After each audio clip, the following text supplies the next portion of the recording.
What's up? Welcome back to Cryptographics, guys. I hope you're all having a fantastic day. We're about to have an amazing stream. We've got a special guest for you today. And he has been around. I can't remember exactly when he was originally Hex Orca, but he's been known many names. He has so much wisdom, and it's almost surprising how much someone can know, without tooting someone's horn way too much. It's really cool. He's such a genuine guy. I'm so excited to have him on the show, guys. Please help me welcome Orca. Orca, thank you so much for being here. It's so great to have you on stream. Hey, man. Thanks for that. It sounds good.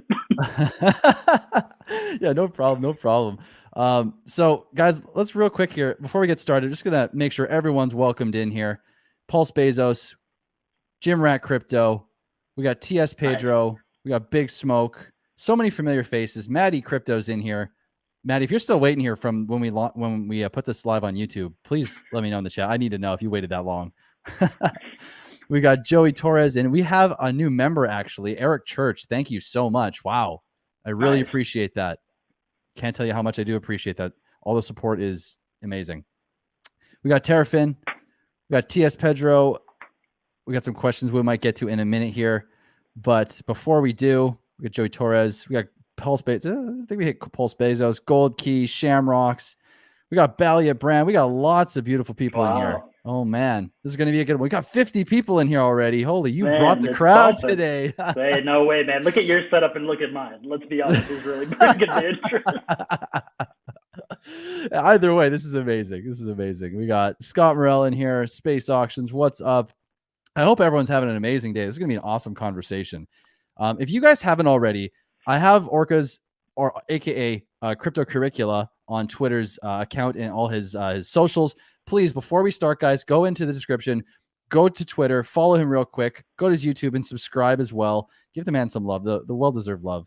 And let's start on with today's conversation. So I'm gonna hold up on interacting with everyone for a bit here, guys. I'd love to know a little bit about Orca. This is the first time we've ever met, and man, I want to know, how did you get, so it seems like you have so much general knowledge, and it seems like it's obviously from experience, and it seems like the experiences are many. So how did you get all of this knowledge inside this noggin of yours? Like, where did you start? What happened before you started getting into maybe finance or wherever led you to where you are today? And then how did you end up here? Sure. So I'm a very curious person, and I love to learn. It's kind of a byproduct of my father is he's retired now, but he was a university professor. Mm-hmm. My grandfather's a university professor. He's 83 and he still teaches full time. Wow. He gets after it, man. He's a legend. He's traveled the world doing consultation. I think he's given seminars in over 75 countries. So there's a lot of educators in my direct mentorship. And so there was, a little bit of discipline and pressure there to do well academically, but then just a natural curiosity. I don't settle. I hate to settle. So if something doesn't add up in my mind, I'll continue to dig deeper. And we have Google now, so there's ways to go beyond kind of what you hear in the mainstream to try and get your hands around more topics. So that natural curiosity led me to realize that there were some things that didn't add up in my life from a financial standpoint, where I felt like I was putting so much out, receiving some back, and it wasn't equitable. Mm-hmm. And that eventually led to the philosophy behind I think the system might be the issue. Maybe it's not me. Maybe it's this playground I'm in. Mm-hmm. And so then I had heard about Bitcoin, and that was the light bulb moment of, wow, maybe there is a technology that can provide us something outside of the system. Mm-hmm. And that really, in combination with wanting to take control of my personal finances, led to this journey of financial literacy that I'm still on. I'm still learning every day, but it's really something I'm passionate about. That's amazing. So when you first discovered Bitcoin, when you had that kind of realization that there was this other technology that was alternative to potentially the system that we have, was it a moment of this is it, or is this is the start of something coming that's going to evolve? How did you see that? Yeah, I didn't really have the vision to see what we would have today. Mm-hmm. I was also a lot younger, and I just didn't really understand a lot of we need more than just a medium of exchange. Right. There's a lot of things we need. So at the time, though, it was definitely, I really loved the scarcity concept of okay, so I know that there's not going to be rampant inflation. There's going to be like controlled inflation. And that was enough for me to say, this is different. This is worth being a part of. It was also extremely affordable to be a part of at the time. And then I just sort of lasted long enough. I didn't dump my bags or anything. I lasted long enough to see the movement kind of evolve. I'm not a major developer by any means. I didn't put out ETH, I didn't put out projects. So I do stand on the shoulders of giants with that respect, but I lived long enough to see that vision come to life. Yeah, no kidding. That's so cool. That's really cool. So then now to where we are today, I guess, like what was it that about Hex? Obviously, I mean, they could just assume a lot of things about why you chose Hex, but from Bitcoin to where we are now, what was the major shift that happened, or what did you see in all of crypto that led you to here? I was up until, I don't know, a year ago, I was still majority Bitcoin. ETH became a larger proportion of my bag, but it felt like the more popular ETH was becoming, I just felt way more confident in Bitcoin. I was like, yes, now it's a guarantee. But actually it was Richard who helped educate me on a lot of the technical side of Bitcoin, because if you just listen to Bitcoin maxis, it sounds awesome. Like there's nothing wrong with Bitcoin. There's not. So it's like, this is the best technology ever. And then I felt like Richard just like pulled me aside and was like, hey, dummy, did you know any of these shortcomings in the code and in the modularity and the scalability? And I was like, no, I was rose-colored lenses, listening to everyone else with the rose-colored lenses. And so he was really my first influence. It was easy to listen to him because he was a Bitcoin OG, but then he was also really pragmatic with his approach to explaining the things that it does well and things it doesn't do as well. So that's where I think about 4, maybe 5 years ago, hearing him talk about Bitcoin is the only way I was able to become a non-Bitcoin maxi.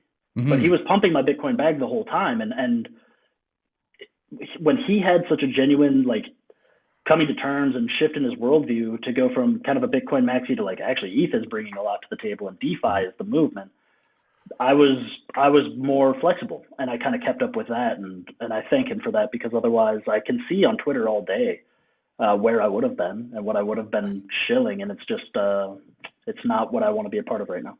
Yeah, absolutely. I mean, it's so interesting to me that a man who was so seemingly invested in Bitcoin and such a maxi in a space of people who are like unwavering was able to shift his worldview, and now has created something that is, you could have a pretty damn good argument for one of the best creations ever in cryptocurrency, potentially, Yeah. And I mean, like, so he gave it away for free. It's crazy. It's crazy that we were able to stumble across him and this whole ecosystem that he's building. It's mind boggling to me. So why do you think it is that with all of these people in this space that have the same access to the same information that we have, why is it that we have so many people that are either unable to understand things like we understand, or even willing to be open to different? Like, why do you think that is? Why is Richard the only maxi that's ever been able to have a change of worldview that benefited him and people that he associated with afterwards? Yeah, no, it's a great question. I think it's not easy to be a perpetual learner.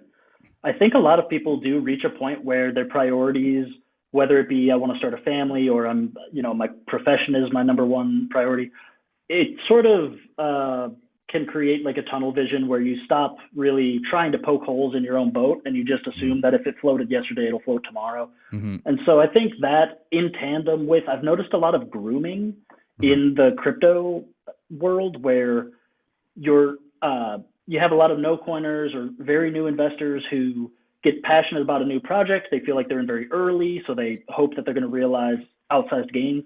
Right. And then the devs of those projects, if they're maybe not trustworthy, they kind of like hit you with the reverse of it, and they gain your trust by saying like, hey, if anyone talks bad about this project, it's FUD. Hey, if anyone thinks that this isn't good, they're just a scammer trying to get a lower buying price. And it's, unfortunately, you hear those sentiments repeated over and over and over by people who clearly don't have a wealth of experience in investing. And so it's just this unfortunate like culture of, I want to be right so badly that I'm willing to just pretend I can't see all of the ways I might be going wrong. And I think that's really what's leading that movement, unfortunately. Yeah, I can definitely see that. It's very, very unfortunate. But I mean, how do we because honestly, and when I look at this, I don't have the experience. I don't have the know-how to, be able to converse like you do from. Like, it's like, especially just watching you converse with, what was his name? OX on Twitter today. Just the little shenanigans that were going on. Not sure I was nice enough to be called conversing, but we'll give it to you. We'll give it to you there. But it's just like, I guess how do we break through those barriers? How can we reach out? Because I think right now we're at a tipping point for a lot of people that we can reach, where PulseChain's about to launch. We have this opportunity for literally millions of people that hold a MetaMask or Trust Wallet or Ledger or Trezor. And we have kind of this, I don't want to say gate, but we have this wall essentially that we have to climb over, figure our way around, be able to like drill a hole in, whatever, however you want to visualize that. We have to do. So how do we get through to, as a community? How does everyone kind of do a little bit to get through and try and like, break that down just a little bit to maybe get through to one more person? Definitely. So that's a really great question, man. And that's stuff that I think about all the time. I think I have a couple of ideas on it. And to touch on the last bit that you had said, how do we break down those walls? I think it's also important to remember that people are in the crypto space right now who may choose to leave it. So let's do what we can to not lose people that are already in the space. And I think that comes from just having verifiable information, open discussions, and public conversations. But then I had popped into a Twitter space just a little bit before we went live, and I was hearing some really great discussions. It was a Hexagon Twitter space, and they were talking about onboarding. And I think, when we look at the world and we see Bitcoin as like the leading market cap in crypto and Ethereum behind that, there's so many more people who are not in crypto than are in crypto. Absolutely. So maybe we shouldn't spend too much time and energy trying to change the opinions of people who have found what they feel is their niche in crypto. They can come aboard if they want, right? Everyone's welcome. But think of the 99% of the world out there that's not in anything. And wouldn't it be great if their first encounter with crypto information came from Hexagons who are very knowledgeable and down to earth and pretty realistic about, the good and the bad of various projects and things like that. So I think, just trying to approach and remembering that there's so much more world out there. If we can't win over every Bitcoin maxi, that doesn't mean that we can't be highly successful. There's way more non-Bitcoin holders than there are Bitcoin holders. That's a very good point. That's a really, really, really good point. And for everyone listening, that's something to keep in mind. Like if someone is in crypto already and they're not listening, you don't have to keep pushing away. There's, like you just said, there's 99+% people that still aren't in crypto. Why waste? We only have so much energy in the day, right? That's the big thing too, right? You only have so much energy that you can expend to try and do what you can. So using that wisely, that's such a good point. And so to narrow that though, what's the way that how do we find those people the easiest, or how do we access or get the information to those people who are probably not on Twitter in the crypto space or in any kind of sphere related to crypto in general? Because you have the traditional finance background, right? Is that right? So how do we bridge that gap, or how do we get to the people who are not in the sphere that we're in right now? So the thing that got me interested in finance was I wanted to improve my finances. And then, I love it. And the thing that got me into crypto was I felt like it was finance on steroids. And so there was just more opportunity, right? Less middlemen means less of the value being sucked out of the system. The value should be kept between me and whoever I'm interacting with. And so I think, and kind of the sentiment that I left in the Twitter space was, we know the phrase, if you give a man a fish, you feed him for a day. You teach a man to fish, you feed him for a lifetime.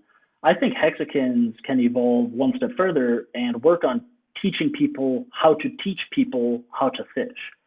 And all that really entails is refining the onboarding process in such a way that they feel like they've really got their hands around it, and then they can walk people through those simple steps. That doesn't mean everyone you onboard is going to be the next Michael Saylor of calling when to use leverage to buy Bitcoin. That's not the point. It's just, can they truly understand their ownership of crypto, the difference between it being on an exchange or being behind their own private keys?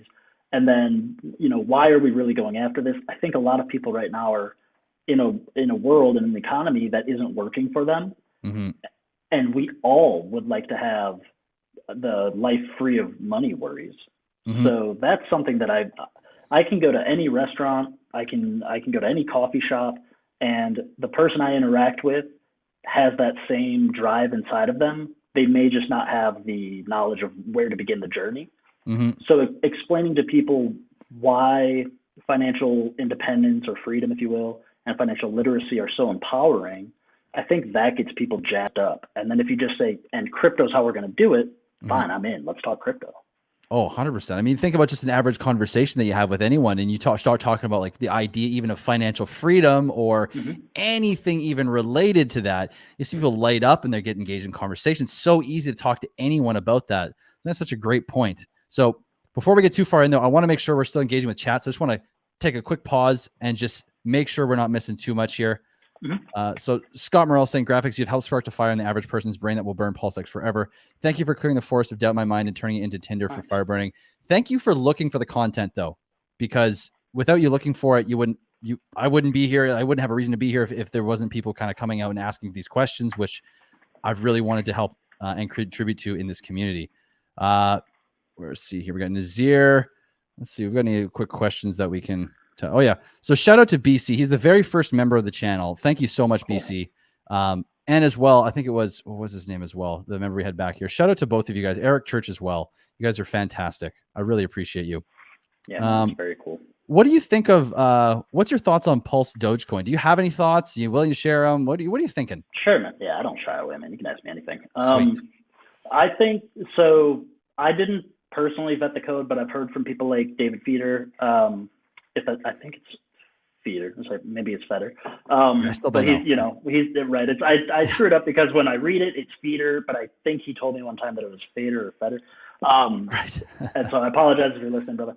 But he's a talented developer, and so he had gone out and put his name out and said that he looked at it and it looks safe. So that's usually enough for me, but I would still, just for the peace of mind and for the self-accountability, I'll look at the code too. I probably don't have the literacy he has, but I'll give it a try. Right. And then free money is free money, man. Take your free money. And I'm not even in the camp that says that you got to take free money and dump it immediately into Hex. It's an interesting concept, right? They're just playing on the idea of scarcity, playing on the idea of the group of people that own it right now is really, really small, and maybe there will be more people that want to buy it later. So, heck, maybe it's just a fun meme coin that you hold on, no expectations, and just see what the world does with it. That did pretty well for some other meme coins in the past. Yeah, I agree with you 100%. I mean, the code looks like it's good. It can't be harmful, it seems, at this point. So I don't have any issues with what do you have, what's your thoughts on meme coins in general? Do you generally think that stay away, or just be careful with them, or just, what's your take on meme coins?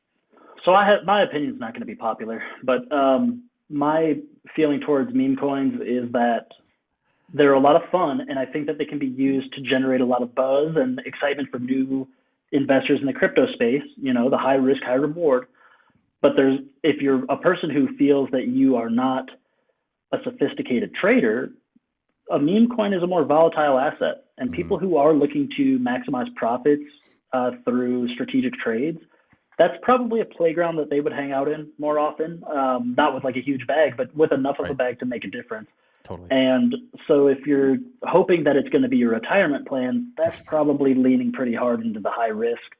But I think that they can be a small, there's penny stocks, and I've made money on penny stocks, and I've lost money on penny stocks. I think a meme coin is like a penny stock. Buy it because it's a fun narrative that maybe it will do super well, but only be putting something in there that you can set on fire and go, well, it is what it is. I'm not hurting. Totally. Yeah, I think there's got to be some relevance to PulseChain too. I mean, I would speculate, I would speculate that, because there's so many of those micro communities that are chasing these meme coins, and we're going to get copies of them. People are going to pop up everywhere. What do you think of the importance of having these coins, even if it is a volatile and potentially really risky place for people to park their money? What do you think the importance is for PulseChain? Yeah, I think it is important because there's always going to be that same interest that gave me the wake up call of I really want to become better at finance. That's really the ethos that's going on, is they want to win. People want to win. And there's something really fun about, maybe I don't have a technical expertise, but I've got all these other friends on the internet that love this coin, and I love this coin, and together we're strong. So, they say ape together strong back in the GME days and stuff. So that to me is valuable, and it does build maybe they're tribes, and maybe there will be tribalism. That's going to happen everywhere. But it just increases the exposure because those people are the ones that go and spam messages, 100 times more than the Bitcoin bros do these days. So maybe they'll spread the good word of PulseChain through their efforts of bringing people awareness of their meme coins. Yeah, I think that's a great point. That's a really good point, actually. I mean, so on talking about PulseChain though, real quick, this is what I think we were kind of alluding to in the chat when we were talking about before, talking about, you know, strategizing and whatnot. So speaking of, you know, meme coins and where to park your money, what is your, like, when you try and advise people about how to look at PulseChain and how to think about, you know, the pre-bridge, the post-bridge, what is your general strategies that you would talk about someone who's just getting started and what to think about, how to think about PulseChain and how to attack it or sit still? Yeah. So I watched Hexologist go live earlier with Hexplosive Artist, and he actually brought up a really good point that was like in such simple terms. He was talking about back in the early days of Hex and how you could just DCA in a little bit, like $100, maybe every paycheck. And you just do that for 6 months, a year, and you look like a genius. And PulseChain has that same opportunity where you don't have to be Warren Buffett, man, that you are so early.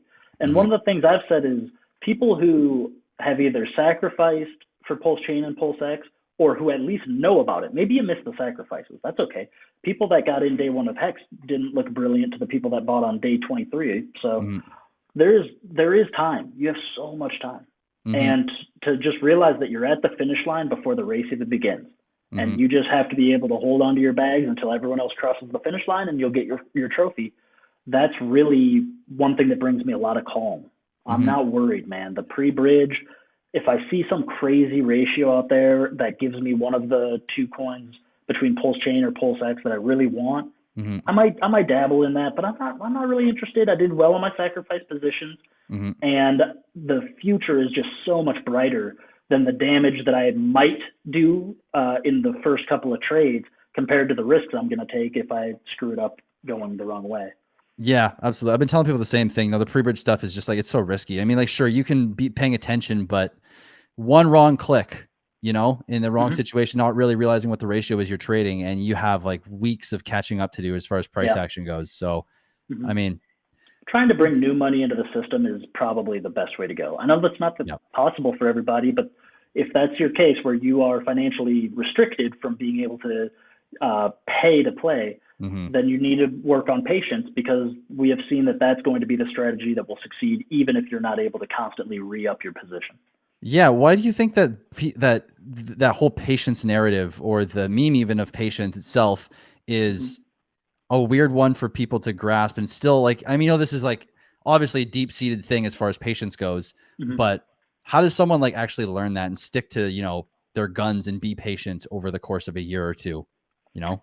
Yeah, I think a lot of it has to do with your personal tolerance for digesting or consuming data. So if you're somebody who really feels an emotional pull one way or the other when the candles are going a particular direction, maybe for you, it's best to not focus on the crypto and just say like, okay, I know I bought it and I'm just never looking again. And I set a reminder on my calendar every 3 months. I go and check on it for fun. But I know myself. I know that if we have a 20% down week, it's going to put me in a bad mood, and maybe I'm going to start showing up late to work and things like that. And it gives you a crummy feeling sometimes. The same way that when you're doubling the price in a single candle, it's like, oh my gosh, where are the yachts at? We got to start shopping. Like, totally. There's that same emotional pull. So I think if you personally don't like the action, don't observe the action. If you do enjoy the action, or it doesn't bother you, I should say, that's probably more appropriate. If it doesn't really bother you, then keeping in mind that nothing goes straight up, and things that have product market fit do not tend to die off. They tend to find support, and then you could say, well, there is market saturation, but in crypto that has not occurred yet, not even for Bitcoin. And I've been talking smack on them since I sold at 65K. So there's something to be said about even Bitcoin is early in terms of how many people can get in, but it's the heaviest thing to move. So don't expect it to double and triple and quadruple in a single candle, right? Yeah, totally. And so when you're saying we're still early, even on something like Bitcoin, because I would love to fully understand the macro level of it. I really don't. You know, I'm still so new to crypto in general that I'm like, you know, I know quite a bit as far as for the time I've been in here, but man, I have so when it comes to Bitcoin, what do you mean by like still so early? I know what that implies for the rest of crypto. Then if you're saying Bitcoin is, people are still early in Bitcoin, but what does that mean for Bitcoin? Is that like that's price action, just adoption, use case in the world? Like, Yeah, I mean, all of it, even its development. So they haven't done a great job improving it. They just launched Bitcoin Core 23.0, and it's whatever. It didn't do anything. What is that? Bitcoin Core 20. So Bitcoin Core is just the current Bitcoin client. It's kind of a misnomer. So like, there's been Bitcoin QT. There's been like different clients that determine which network consensus is being selected as like, this is Bitcoin. And so right now we're on Bitcoin Core 23, but there's no law that says that we can't go to Bitcoin Orca 29 tomorrow because everyone goes, yeah, that's the better development and it's better for the ecosystem and the validators all jump on board behind it. So it is liquid, right? These things are not immutable. Hex is immutable. Bitcoin is not, PulseChain won't be, and that's for good reason. You want them to be able to grow. And some of what Bitcoin has today, it didn't have. Well, it's 2022 now, right? Every time I start talking about Bitcoin, I feel like I'm in like 2015 again. Going back in time immediately. Yeah, I'm like, it's only been 2 years. You've been stuck in the perpetual loop. Yeah, but like when Bitcoin first came out, there wasn't Mac OS client, there wasn't Linux support, there wasn't any of that. So you need those things because some people have a lot of money and they only buy Apple. And so just the accessibility is really what it comes down to. The greater the accessibility, the more capital tends to align with it, given that product market fit. And you can see that in traditional finance. The indexes pull in far more money than the penny stock individual companies are getting. If all the money that was traded in the S&P 500 every day went into the penny stock that I'm rooting for, I'd be a trillionaire. So it's like you gotta have the product market fit, but you also have to have that scalability. And Bitcoin hasn't scaled globally yet. It's being used around the world, but it's not a totally saturated commodity in the world. There's a hyper-focused group of us using it. It's 1% of the finance in the world, really, maybe 2% or something close, but it's just not really saturated yet. And Ethereum's catching up to it. So that just speaks to the product market fit matters because Ethereum just has more usability, more use cases, more attraction for a diverse crowd. And that's why we see that growth. PulseChain offers that same level of like high level growth, I think. Yeah. And do you think that like when you say Ethereum will probably catch up as far as that global use case, to Bitcoin, do you think that 2.0 is really going to be that big shift, or is 2.0 going to be like kind of a moot point? I think it'll be more of a moot point because most people using Ethereum don't even know what that means. And and that's because it's a highly technical environment, man. So I don't blame them. Very true. But there is something to be said about all of the, why isn't anybody making meme coins on the Bitcoin protocol? Why don't we have a hex on the Bitcoin protocol? Because it's garbage. It's a really difficult code to work with, and there's no modularity, so you have extreme security shortcomings. And sure, you can say that it's proof of work consensus, so you could always just invalidate attacks, but that resulted in having to roll the chain back before. So you don't want to do that. That jeopardizes the value of your immutable ledger. And so I think Ethereum is just showing that a lot of people are really embracing what I thought I was grabbing with Bitcoin, this like DeFi. But Bitcoin wasn't truly DeFi. It was much more DeFi than everything we've had. But Ethereum is now giving us like modular opportunities that we can use complementary, we can use as hedges. There's just so much more like diversity in their ecosystem, and that will attract a much wider audience. And that just compounds because now developers have more, inspiration, they have more feedback, they have economic alignment in the Bitcoin Core development. They have to be funded by institutions and people like Michael Saylor and all of that, where it's kind of a money bleed. So if you thought, like when Richard brings up that these Bitcoin miners have electric waste that they have to dump their rewards to pay for, there's also the expectations of people who finance the development team for Bitcoin Core because they don't want to go broke. So that's a great they point. either need the Bitcoin price to pump or they need to be able to get their ROI somewhere else. And that is kind of like a looming overhead expense, in my opinion, on top of the electrical expense that Bitcoin brings to the market. So that's something to be wary of. Yeah, there's so much to think of. And when you say, as far as like how you see Ethereum having that product market fit, how does like the scaling and the compounding, how does that change or get either further compounded or accentuated, knowing that we've got something like PulseChain coming too? Like, how does PulseChain fit into that mix now? I mean, there's so many different ways that PulseChain can work and not work out depending on a million things. So what do you see happening in regards to both Bitcoin and Ethereum? Yeah, I think I'm pretty bearish on Bitcoin relative to Ethereum and PulseChain. I'm not willing to say like Bitcoin is going to die, because there is something to be said about even stubborn investors can keep a product alive. I mean, GameStop should have been out of business 3 years ago, and then they got the magic short squeeze with deep value and stuff like that. But great point. There's something to be said about sometimes people just keep going along with it because it used to work, and that can perpetuate the existence. So I'm not going to say it's going to die, but it's certainly going to have its market share reduced. Like we said with the utility of Ethereum, I think PulseChain really is a complement to Ethereum. I don't see it as the Ethereum killer. I would love to see like OpenSea try to integrate with PulseChain. I know we have Hexicans who are building NFT marketplaces on PulseChain, so I prefer them to be the most successful. Of course. But there's something to be said about the gas guzzlers of Ethereum, that they could use PulseChain as even just their transaction network, right? Because they can wrap their assets and go do business over there. So I think it does help Ethereum scale in a time where they need it the most, because they're doing a lot of really hard work, both politically and from a development standpoint, to improve to that Ethereum 2.0 roadmap. And in the interim, there isn't an alternative. You know, you have the ghost chains, and some of them are pretty useful, but people have that brand loyalty and they love using Ethereum because that's what they're used to. So I think PulseChain is just an easy, like if you had to get off of what you're used to and try something else, wouldn't you love to feel like you're almost interacting with the exact same thing? And then you go, well, what's the big difference? You go, oh, I don't get killed in fees. That's the big difference. And that's a good product market fit. Yeah, that's huge. That's insanely massive. Like the fees are like how many? What do you think the percentage is of users who would like to use Ethereum for any reason above, but are priced out? What do you probably 300% of the current user base. There's probably there's probably millions, tens of millions of people right now that would they have a friend going, hey man, I just bought this NFT, or I just bought this coin. And then their buddy goes, dude, I've got $200, man. I'm not going to spend $70 in fees. And then how long do I got to wait? 5 years to what? 3x my money? Because it's just a tough sell. It's a tough sell when a lot of your money is being taken right away off the top. That's why we hate what we're getting out of TradFi right now. So I do think PulseChain gives the opportunity for people to really feel like they're taking almost a zero risk. It was money they're willing to gamble, but they don't have to lose right away to start playing.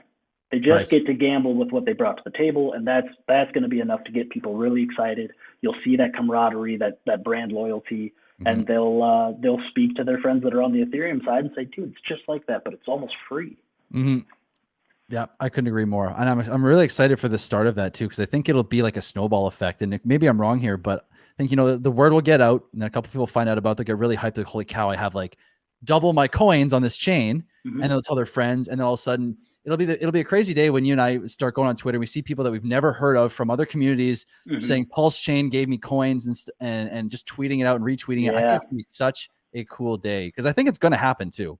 I think it's inevitable. It will. People can't help but brag about their best trade they ever made, and maybe that trade is just getting a bunch of shit for free. I didn't do anything. I just have all this free money now. I'm the best.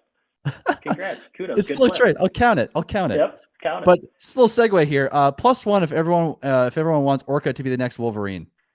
Oh my God, dude! If I took my shirt off, I have all the hair of a Wolverine, none of the muscle of Hugh Jackman. So we either got to get the Orca on some roids, or he's got to stop eating pizza. I don't know if we're gonna pull that one off. Or if you hop on enough roids, you can keep eating the pizza. There we go.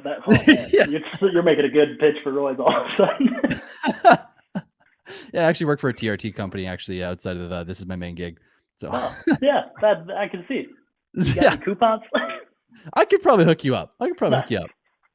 All right, let's keep going here. I just want to check in real quick with chat. I know we've been kind of sorry, guys. We're not trying to ignore you, but we're having a good conversation. I'm really enjoying hearing how much knowledge Orca has, guys. Is really hard to not want to pay full attention to, because if I stop paying attention, I lose track. So I'm trying my best here, and you're doing a great job, man. Hey, I love that setup, by the way. That's a really cool room. Oh, thank you. Yeah, it worked well. It's just stuff that I had lying around that somehow actually managed to manifest in a really interesting looking setup. So I just kind of lucked out, but Let's see here. Hodler saying both. Let's see. Where is it? There was a starred comment from Tony Chan. There it is.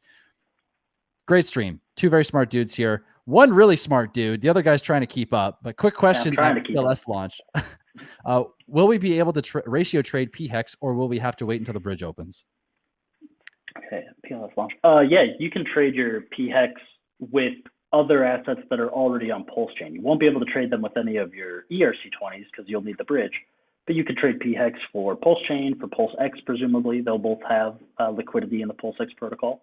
Mm-hmm. And it'll be a ratio trade. So not any different than if you look at swapping Ethereum Hex for USDC. That's a ratio trade. But you just know that the asset you're grabbing is 1 per $1, and that's its unit when you pull it back into fiat. Right. So when you do ratio trading, you just got to consider how much did I pay to get this number of PHEX? You know, oh, it was free. Okay, well then use your Ethereum cost basis, maybe divide that by 2 and use that as a working cost basis. And then look at how many of the other asset you're going to get and try to consider a cost basis for that. So if it's PulseChain, maybe you want to use the sacrifice price. Maybe you want to use the sacrifice with your multiplier if you know your math that well in terms of what you got out of the sacrifice.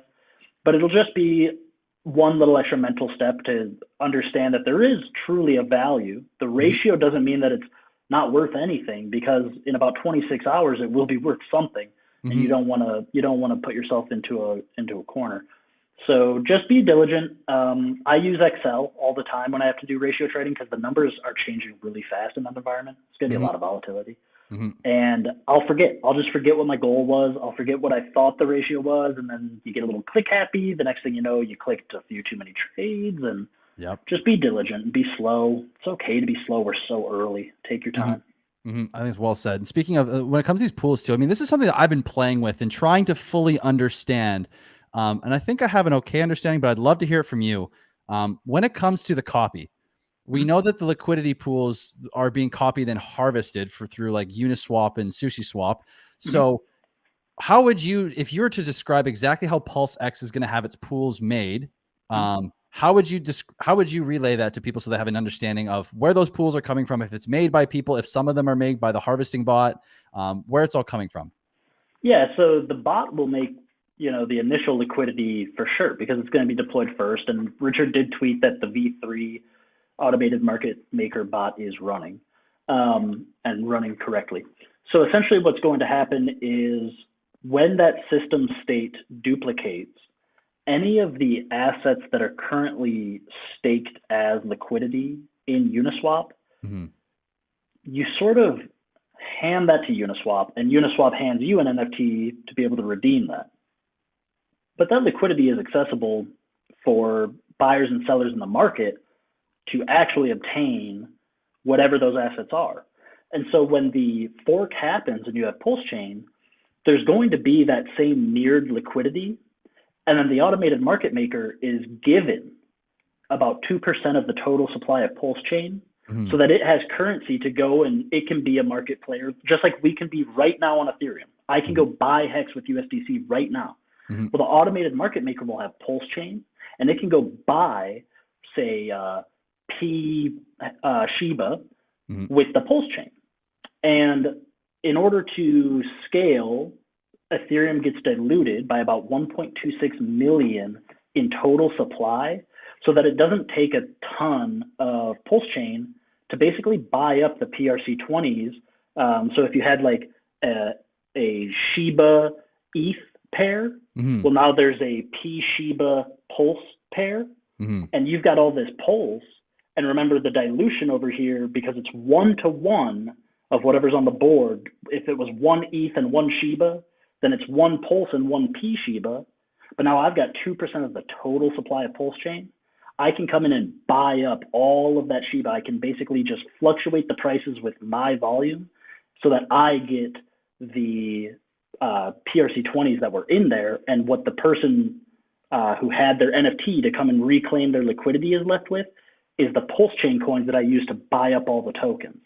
So then they come in and they exchange their PRC20 NFT for the liquidity, and they just get a couple of PulseChain coins. They were still paid for their liquidity that was there, but the bot beat them to it and moved the prices in such a way that it was able to buy up all of the Shiba and all of the, or P Shiba, I should say, and then put it into the PulseX protocol. And then I come in with my NFT and I go, whoa, I just have like 100 PulseChain coins. Well, it's still free PulseChain, you know? So that's really all that's going on there. The bot is going to utilize the dilution of the supply of Ethereum, as well as its own personally minted 2% supply of PulseChain coins, in order to just go and market buy 99.5% of the supply of the PRC20s that get duplicated into liquidity pools, not out of your wallet. Nobody can steal your airdrops. This is just for the stuff that people have on the table as liquidity on Ethereum. Right. So then, and with those pools that are in PulseX, then the ratios that were previously in Uniswap, SushiSwap, wherever they're being harvested from, are those ratios being taken by the bot and injected into the pools in PulseX? That's a really great question. I don't think that we technically know the answer to that question, but I've been, I listened for like the context clues that Richard gives, and there was an interview where he said, I don't foresee there being cheap p-hex on, or now it's just hex on the PulseChain.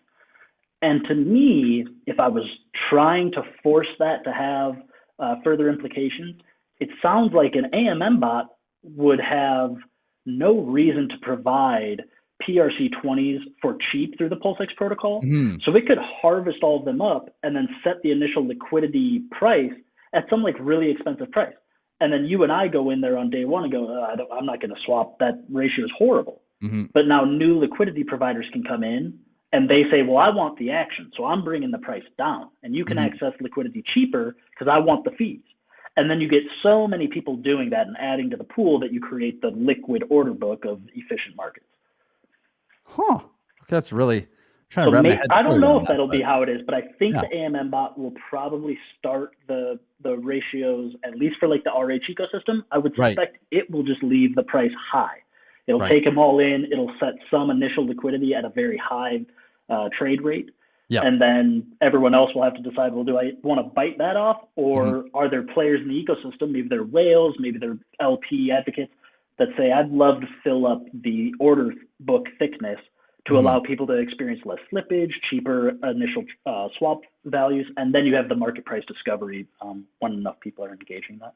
Right. Yeah, that is making sense. So then when it comes to so you said like basically you're thinking that the core of the Richard Heart ecosystem in PulseChain will be the thing that may be affected by like the AMM bot, but the outer, you're thinking like the outer sphere, like the outer coins, like we were talking like XRP all the way outwards to SHIB and so on. Those will be maybe more user provided.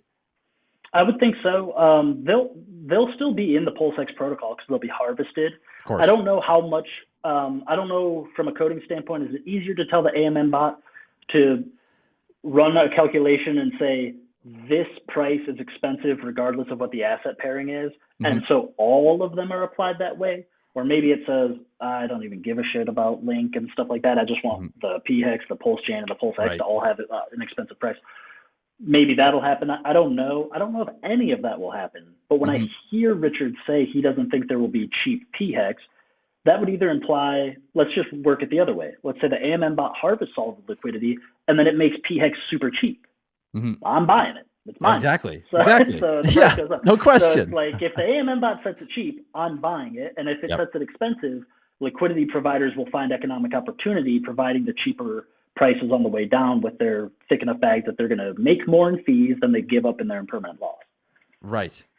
That makes a lot of sense. So I got a couple questions here in chat that I want to touch on real quick. That's on the, let me just read this real quick. Will there be enough PulseChain liquidity to satisfy everyone who wants it during the ratio trading pre-bridge phase? Yeah. So Uniswap V2 means that there's never not liquidity. Doesn't mean that your price is going to be good, but you'll always be able to trade. And the way that it does that is with a formula that's referred to as the X times Y equals K, or asset A times asset B equals a constant.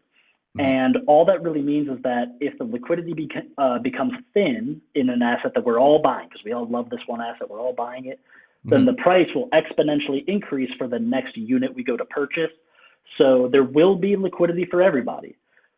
Particular assets may experience more volatility in price because of the amount of volume and interest from the market. And that tends to be what you see on the chart as these big green candles is people have decided they want that thing way more than they care about the incremental increase per unit they buy off. Right. So then when it comes to the comparison between PulseChain and PulseX, what do you think is going to happen there? If you like, I'm not like no price predictions, not worried about price predictions because that's impossible. It's stupid to even try, right? We all know that. But when it comes to actually figuring out, what the market's going to want to do based on what the narrative was for a lot of people as far as the opportunity to get PulseChain again by buying PulseX, what do you expect to happen in that first 26 hours, maybe first couple days post bridge in regards to both PulseChain and PulseX? I think you're going to see a lot of people. So the common, we have to remember that not everybody behaves with the same intent. Right. Different strategies are valuable for different reasons for different people. So a lot of the sentiment that I heard from what we might refer to as the general retail public, let's throw you and me in there and all of our friends on Twitter who are buying up stuff that we like. Okay, so we're all the retail buyers, and we say, oh, I didn't hear about the PulseChain sacrifice, but I went in heavy on PulseX. And Richard even said I might be able to swap PulseX for PulseChain. I've heard a lot of that, and you can see some of that logic in the numbers. The sacrifice for PulseX was way, way, way larger than it was for PulseChain. And that comes from the compounding exposure and education of the opportunity. Totally.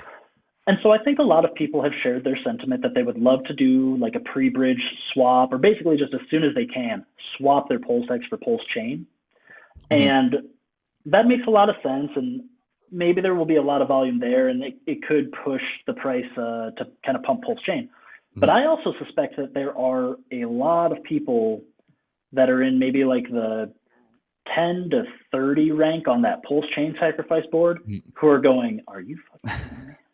I just put $10 million into the sacrifice, and there's a second thing I could have sacrificed for. And maybe, because we didn't all know. Some people, maybe they did. I can't speak for Richard. I don't know who gets the inside info, but I can say that not everybody is 100% informed. And so there's probably also a lot of money out there that goes, oh, I need to go the opposite way. I need my PulseChain to become PulseX. Of course. Or they're going to bring in new assets, but that's difficult on the pre-bridge because you would have to be using airdropped PRC20 value to do that. What if the PRC20 you get just doesn't have the strength and the ratio? Maybe the slippage crushes you. That's a big risk to take. So if they evaluate the time value of money between these two opportunities, between PulseChain and PulseX, and they say, I've got a ton of PulseChain, but after I learned about PulseX, I actually think the present value over there is better, dollar for dollar, then they may want to swap the other way. So I could foresee, though the general consensus for retail traders has been everyone's going to jump into PulseChain. I think a lot of people love the idea of PulseX and the single asset staking and the rewards involved, and it's a DAO. That's a valuable thing as well. I think you'll see a lot of pressure actually moving into PulseX. And I think you'll see a little bit more. It's two different charts, in my opinion. PulseX is really designed to go from 0 to 100 real quick. And then PulseChain, while it is a pump-a-mental layer one, you don't want it to go to $10 million per coin out of the gate if it means that there was a greater economic opportunity if you had slowly scaled in and gotten, say, billions of people around the world to value it, increasing your liquidity, reducing the amount of slippage you experience when you take profits. And so I think that we'll see the price chart of PulseChain kind of pop up in layers as adoption of new projects bring new communities and we see a massive population growth. Whereas I think PulseX shows, even in the testnet with the buy and burn function, that there's a lot of firepower in the barrel already. And so there's nothing stopping it. And as that PulseChain increases, then probably going to have that same effect on PulseX, but there could be other DEXs deployed as well, in which case the PulseX coins aren't receiving rewards, but you still have to spend PulseChain to use these other DEXs. So they're both absolutely valuable. They'll probably look slightly different in terms of how they go up and to the right, but by any measure against fiat currency, they both go up and to the right. Yeah. Do you think that one is more of a long-term, as far as has a better short-term trajectory versus a long-term trajectory, comparatively speaking, for Pulse compared to PulseX? Sure. So It depends on which assumptions we make. Like if we just assume that all of the potential projects that can exist on PulseChain do exist on PulseChain right now, then I think the price appreciation for PulseChain is probably slower than PulseX. Right. But what if there's a couple of exchanges out there? Richard has alluded to one of the world's largest exchanges, his words, one of the world's largest exchanges running the testnet node. Well, these exchanges need to buy the assets to provide liquidity. Otherwise, they have to go through just a more expensive routing book to kind of swap into that asset with collateral that they already own. So what if there were like 2 or 3 major exchanges that are secretly sitting in the background going, this is a no-brainer, we're going to buy up all the PulseChain we can. For regulatory reasons, we weren't allowed to get in on the sacrifice. They maybe have their personal wallet got in on the sacrifice, but the business can't touch it due to particular regulatory laws. So if that's the case, if there's really kind of like a hidden major market maker in the midst that's getting ready to buy up the liquidity the exchange would need, then that's all bets are off, because that's going to be an amount of money that you just aren't used to seeing hit the order book. Yeah, that's a crazy thought to even begin with. Dude, like, I know I've heard him allude to it, and he's stated, I know it's completely in the dark, but is there anything that you think points to a specific 2 or 3 potential of these exchanges, or is there just no way to know at all? I know it's a really difficult question to think about. Yeah, Richard's got a really good poker face, you know. Yeah, definitely. He didn't even like drop a joke that would be like, oh, if we go down the rabbit hole, the joke has some ideas. So he's too smart to give away the play. But I think Richard has an affinity for the people that truly embrace crypto, and I don't think that you see a lot of that in some of the exchanges that are tied to coin market cap sites that don't favor hex. Like, why would it be the exchange that uses its subsidiaries to gatekeep hex? That seems like a weird, unless they're only gatekeeping until PulseChain goes live. Right. Yeah. Then they want the action. So that, there's always the nuance. But there's an exchange called like FTX, which is run by a relatively young entrepreneur who was a high frequency trader, kind of a quant trader for a long time. He's very young still. But his exchange does have a more crypto-centric background, whereas the other exchanges tend to be more finance, TradFi background, and then they just know how to provide the liquidity and make the money. But I think that an exchange like that is always looking to be on the cutting edge of the actual DeFi movement, because they like to offer services. Some of the other exchanges offer like leverage trading. FTX takes it to another level and does like optionability within crypto. There's a lot of third counterparty risk involved in that, and I'm not advocating anyone do this, but it's just a new service that they're really bringing to the forefront. And I think that somebody who's that forward thinking that says, sorry, Richard, but I don't really care if people get wrecked leverage trading. I want them to have access to options. It's their freedom. It's their choice if they choose to participate. That's the kind of person in my mind that might come from the world of exchanges that says a layer one that's a fee efficient version of PulseChain, and I'm sure FTX board owns a ton of Ethereum coins and stuff. They would maybe be the kind of people that would support a blockchain like that. That does make a lot. That does make a lot of sense, actually. Like how old is the gentleman that started FTX? Is he like, 20s or 30s or? No, he's got to be maybe in his 40s now, but I think when he began, I think he was a quant trader as young as like 16.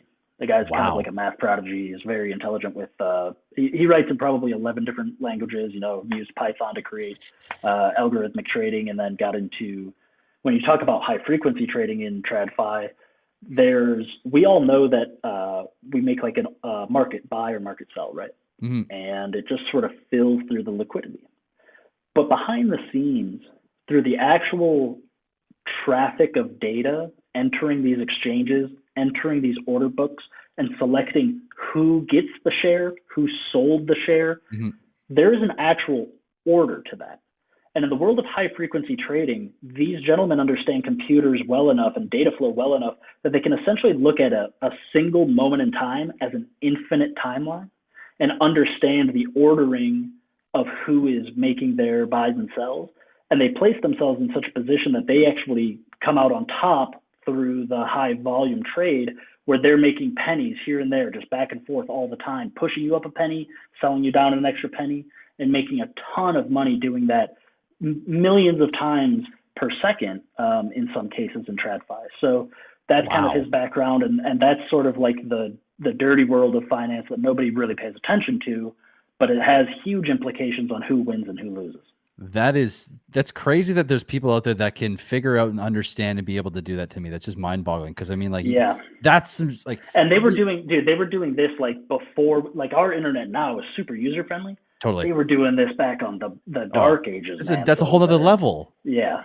Like, it's insane. I can't even like wrap my head. But it's cool that we have those kind of people with that kind of intellect that are in the sphere and that are creating stuff. And I mean, like, sure, maybe we don't agree with like the leveraging or the ways about their giving people access to, certain kinds of finance, but hey, if it gets them in the door, everyone unfortunately maybe gets burned a little bit before they understand how not to get burned again. I mean, it's not the end of the world, but that's really cool to think about. And if any of them list you and your price appreciation keeps kicking butt, then the people that get burned are still going to see the thing that's going up and to the right, and they go, well, heck, maybe I just throw a little on that. I don't have to be the trading guru. I'll just be the buy and hodl guru. That's a great point. And I think having it on a space like this, because how big in comparison to like, I guess it would be all the big handful of exchanges. How does FTX compare? Do you know what the statistics roughly are? I would have to look at the statistics, but I would say they're definitely in the top 10 right now in terms of customers paying fees for services. Because like Coinbase has like tons and tons and tons of users. A lot of them are just dead wallets. Like a lot of them are just people that aren't even there anymore. But in terms of active trading volume, they do very well. And a lot of that is because they're building their product around the culture of people that do like to day trade or swing trade and want to feel like they're in control of their own universe. So so they really do tailor their products to that. It doesn't mean that they're benevolent, there's absolutely profit involved. You got to remember, the guy who started the company was a high frequency trader. Do you think that I'm going to go into FTX and beat his orders? No. So there is something you got to keep that in mind. And that's why I love DeFi is because even if I'm going to get beat, I would love for it to be transparent and on the blockchain. I don't need it to be happening behind closed doors at some exchange. Right. That does make a lot of sense. It's so much to wrap it's so much to wrap your head around as far as, what's going on behind the scenes. Like I would never would have thought of something like that as far as, who's really running the show and how much, because when it comes to even centralized exchanges in general, you don't understand those little movements as well. How people are making those tiny little trades. Like, is that happening in centralized exchanges as well, where people are taking advantage of those micro arbitrage opportunities? The exchanges, they have the order flow. One of the gentlemen in the chat, Amish Muscle, commented, leverage trading is awesome. It's our right to do it. People learn or they quit, just like anything else. Totally agree. FTX is a deep state coin. The feds are in on it. And I understand what he means. I mean, FTX was one of the crypto companies that was invited to speak to Congress along with like USDC and Tether and stuff like that. So I don't think Tether was invited, but USDC I know was. And I mean, I'm not advocating for any centralized exchanges, man. I'm just saying that I think they probably have the culture that would align with like the adoption of PulseChain. Right. And don't ever get confused about even if it is like a deep state actor or the Fed, like the power of DeFi is that you have to come to me. You have to buy it from me, and you don't get to print it. You have to come and buy it. So even if some of these exchanges are deep state, federal controlled, it's the banksters are coming after us, fine. I'm not going to use your service, but if you'd like to attract people from my community, come and buy my liquidity and then provide that service. And in the meantime, I'm already in position and I'll ride the profits. Yeah, that's a great point. And you mentioned about the Tether and USD. There was a start comment I had here. I think this is an interesting conversation on that front. Because I put up a video about maybe it was a week and a half ago talking about stablecoins and in the PulseChain copy. Let's start here with this, with Denver saying, and then we'll move into we'll segue this into more stablecoin conversation that I have in mind as well. He's asking, are stablecoins such as USDT held in MetaMask on our ETH mainnet or Ledger getting duplicated on the PulseChain mainnet? Yes, they are. You'll have a TRC20 version of them in your MetaMask or in your Ledger when the block height forks. Yep. So whether or not they will be worth $1 is a different question, and they won't be, not initially. Some people have identified that in the terms and service agreement of USDC, I think it's like clause 23 or something in that terms of service. It's been a while since I read it, but they technically have the authority to quote unquote invalidate coins that are minted through a process like this, like yeah, section 13 of their legal 13? terms. Yeah, there you go. So, and then Richard has brought up that maybe that wouldn't even really be in their best interest, because if a lot of people who own the USDC and then they get their pair suddenly have the value of that pair taken from them, well, that's like theft. So that's just asking for a class action lawsuit. And there's also things to be said about USDC thrives when more USDC is minted. Now, not infinitely, right? There's limits to things, but they have collateral and they have debt notes that they own in order to finance and mint each coin. And this would be an opportunity for them to restructure some of their internal collateralized debts and their balance sheet. So it might actually, I don't know what their balance sheet looks like right now, but it might actually provide an opportunity for them to restructure in a way that leaves them less exposed in debts that they didn't want to have. And maybe they were able to pick up some more conservative debt because they know that the PUSDC is not going to be accepted through their exchange. So it'll have to go from like a PUSDC to a wrapped USDC. And they know that they can service one-to-one. Right. And so they actually just get the benefit of minting pennies on the dollar.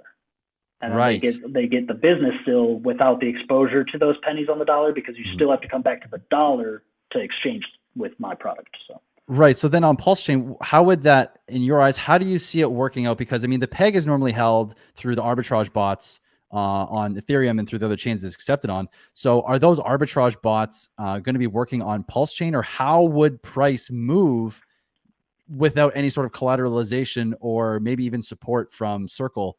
Sure. So at the onset, it will be entirely just speculative value. There won't be any support, right? So will there be bots that choose to arbitrage that? It seems like an expensive arbitrage, but if the transaction fee is super cheap, then the expense is just coming from how much capital do I have to bleed to balance the value of these two? And is it profitable? Say if I have to more than divide by two my bag to create duplicate value, well, then that's not a good trade. Totally. So there's just a mathematical balance that has to come into play. But if enough liquidity providers just set the price at one-to-one, and it's thick enough that there's no way to like destabilize the peg from a market speculation value, then they can scrape fees on that, and it becomes a worthwhile representative $1 value in the PulseChain ecosystem. Doesn't mean that you can pull it out into fiat yet. You probably still have to put it into an asset that is managed by an exchange that allows you to use that as liquidity. But it would provide the ecosystem with additional economic power for the internal trading and the DeFi transactions. Right. And you think that it will have some kind of economic power in general? Sure, it will, because if somebody said that it's worth zero, then I can still swap it for an infinitely small position in another asset, or I can create a bunch of liquidity pairs with that worthless thing. And if any of the economic power gets routed through, it may result in the pumping of that PUSDC price. So there's going to be some value greater than zero. I can't say it'll be even a penny. Maybe the whole ecosystem says, no, we don't care. We're not touching it. Then it'll be very, very, very, very cheap, but it won't be zero. Right. It may be effectively zero for the fact, like, well, you need $1 trillion USDC to get $10 out of this thing.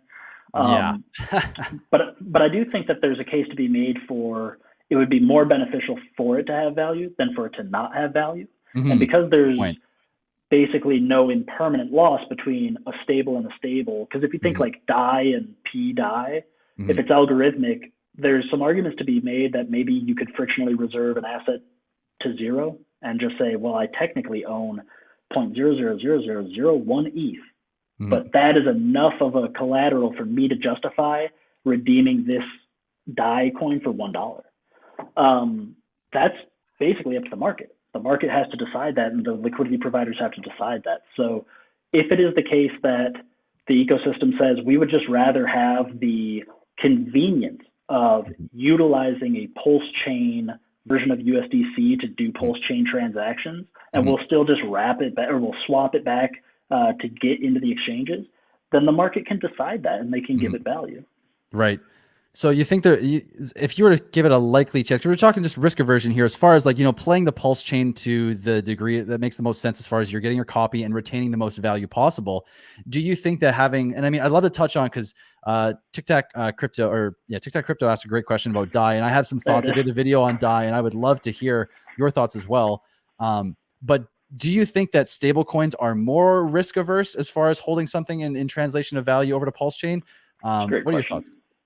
Yeah, it's a great question. I think, without knowing, so I'm just purely speculating here, without knowing, I would suspect that DAI would be a pretty low risk play if for stables. Right. I would think that that's probably like your lowest risk stable to hold on to. And then in terms of, will the value of the PRC20 stable be more powerful in swapping than a PRC20 like P-Shiba or something like that?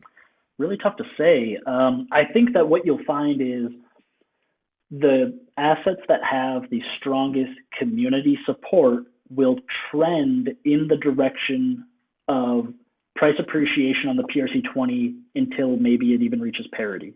Right. And so if you think that like the Shiba Army has a really strong community and they're also saying we want to dominate Pulse Chain, that to me would be a tell that there's going to be economic energy going into the PRC20. Right. If you don't hear anybody talking about USDC as being a worthwhile, PUSDC as being a worthwhile asset to trade, that would seem like higher risk. Right. And then DAI is the interesting case where we don't know. It's an experiment. This is the first time the experiment's being done, but can I dilute all of the Ethereum collateral in the DAI smart contract and then still create a peg that's 1-to-1 between wrapped DAI and P DAI? Yeah, I think you can. I think you really can, and it might just take a thick order book to do it in such a way that, like, if you see right now there's wicks on DAI, it's not always $1. And some of that's to do with people not being educated on the difference of a limit order as opposed to a market order. But I think that with enough liquidity bonding DAI, and it has no admin keys, that's just simply the market dictating that this will have value. And then I don't see why they would want it to be different than 1-to-1, because it's like, well, then it's a stable coin with a risk premium, and that's not the point of a stable coin. Right. So then when it comes to the collateralization of the DAO itself, when the treasury goes into like this emergency mode because of under collateralization and wants to basically not shut down, but there's what's the function called in it? I can't remember what it's called, but it basically freezes the vaults. And yeah, there was something I was looking at as far as, using Maker, basically prints more Maker's equity to fill in the gap of the debt. And assuming that everyone that's the Maker actually gets used to pay off the debt, then it kind of equates to ground zero. But the thing that I'm trying to understand is I haven't heard from them at all, and maybe you have, but the actual front end for the DAO, I haven't heard any tell, and I am not in communication with the Maker folks, obviously. So I don't know. That's a big issue, right? So that we have the front end that might needs to be made in order to fix anything that happens in the DAO. And then can the DAO, because you were saying, and what you said made perfect sense, but can the DAO actually have, or these vaults that are under collateralized, and if it's 40-something% like it looks like it is at the moment, right? And that's not even including USDC, because if USDC is collateralized for most of it, well, then we got upwards of 70% complete under collateralization. So what happens then? That's where I think it just comes down to the thickness of that order book and the market maker saying it's 1-for-1. I don't know why anybody would have an economic incentive to undercut that. You could try it for a little bit if you want to be the master of the fees. You could do it for a little bit, but you're giving yourself the opportunity cost of everyone else was willing to do it for $1. Put it up for $1. So that's where you reach. Forget what the term is. I'll think of it later. But there's a term for that where in game theory, all the players, even though they're taking their individual best interest, their best interest aligns with the best interest of the others. And so there's no reason that I would want P DAI to be worth less than $1. People will scoop up my liquidity, and then they'll all just agree to put it back to $1, and I just sold for pennies on the dollar. And the same with the other way, right? Make it more expensive. Well, why am I swapping for you? I'll just take everyone at $1 That's a great point. Well, and the thing is too, is like the OA or the sacrifice wallet has 270-ish million DAI that will get copied over. And I mean, I can't imagine, this is the thing that I'm trying to wrap my head around too, is like, what is the best use case for the sacrifice wallet to utilize those coins? If they utilize them at all, on the PulseChain side, like, what do you think based on anything? I don't even know how you measure this. How do you conceptualize it at all? But like, what do you? Yeah. I don't want to cut you off, but no, it's totally fine. I think you got where I was going. Yeah, I thought about that too, right? It's a really interesting kind of conundrum. It's like, well, what would they use that for? And I think that it's impossible to speak for the OA. So I just try to be selfish and think like, what would the OA have to do to benefit me the most? And if the OA began to convert some of its holdings into DAI, that is, in my opinion, a move that is pro DeFi, because it doesn't come down to the USD. It doesn't come down to Circle. It comes down to MakerDAO. And I think that if the OA clearly has enough liquidity on its own, it could throw a fat order book together. What if it decided to throw an order book together in such a way that it bridges in its DAI from Ethereum, pairs it with PulseChain DAI, sets the price at 1-to-1. It's such a thick liquidity book that nobody can shake the X times Y equals K. And then they begin pairing up assets like PulseChain Hex and PulseChain itself and PulseX, because now you've created a very interesting play where, assuming that one DAI to $1 peg remains, although you're utilizing super fractionally reserved collateral debt to do it, maybe even like impossibly collateralized debt, then all you've really done is created the swap value consistency to get one PulseChain DAI to equal $1, but you've gotten that Hart's Law benefit where now the assets like PulseChain Hex and PulseChain and PulseX are not nearly as dependent on the independent liquidity pool values that are tied back to like Ethereum or Bitcoin and things like that. So you just further remove and insulate your ecosystem in such a way that your assets are almost zero correlated from crypto, right? Like the crypto we're familiar with. And that, in my opinion, is sort of like the next evolution to truly bringing DeFi to the world. If you're not getting hurt by the monetary policies that trickle through the equities market and the commodities market like Bitcoin and Ethereum, then maybe even if the world economy, the centralized banking economy fluctuates, perhaps those waves don't ripple through into the Pulse chain, or they're very minimal.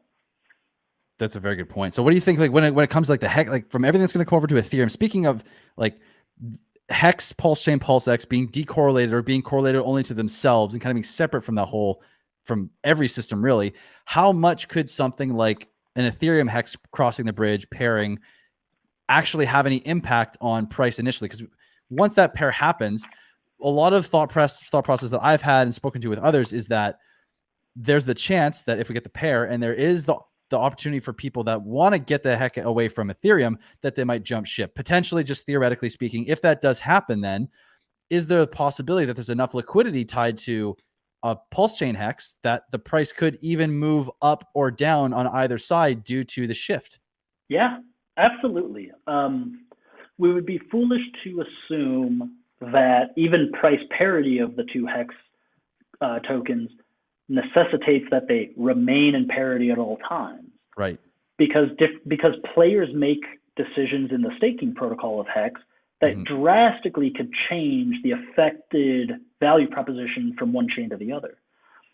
We know the system state will be forked and mirrored at the time of the fork, but who's to say that a massive whale doesn't go and stake a Quattro Cinco on PulseChain that reduces the APY in such a way that the opportunity is really on the Ethereum side, and maybe that puts the price of Hex on Ethereum at a premium because the yield, which is free for time, is worth so much more in terms of the APY per holder or per staker, or vice versa. And so decisions like that could drastically shift the price, even if they are quote unquote put up to parity.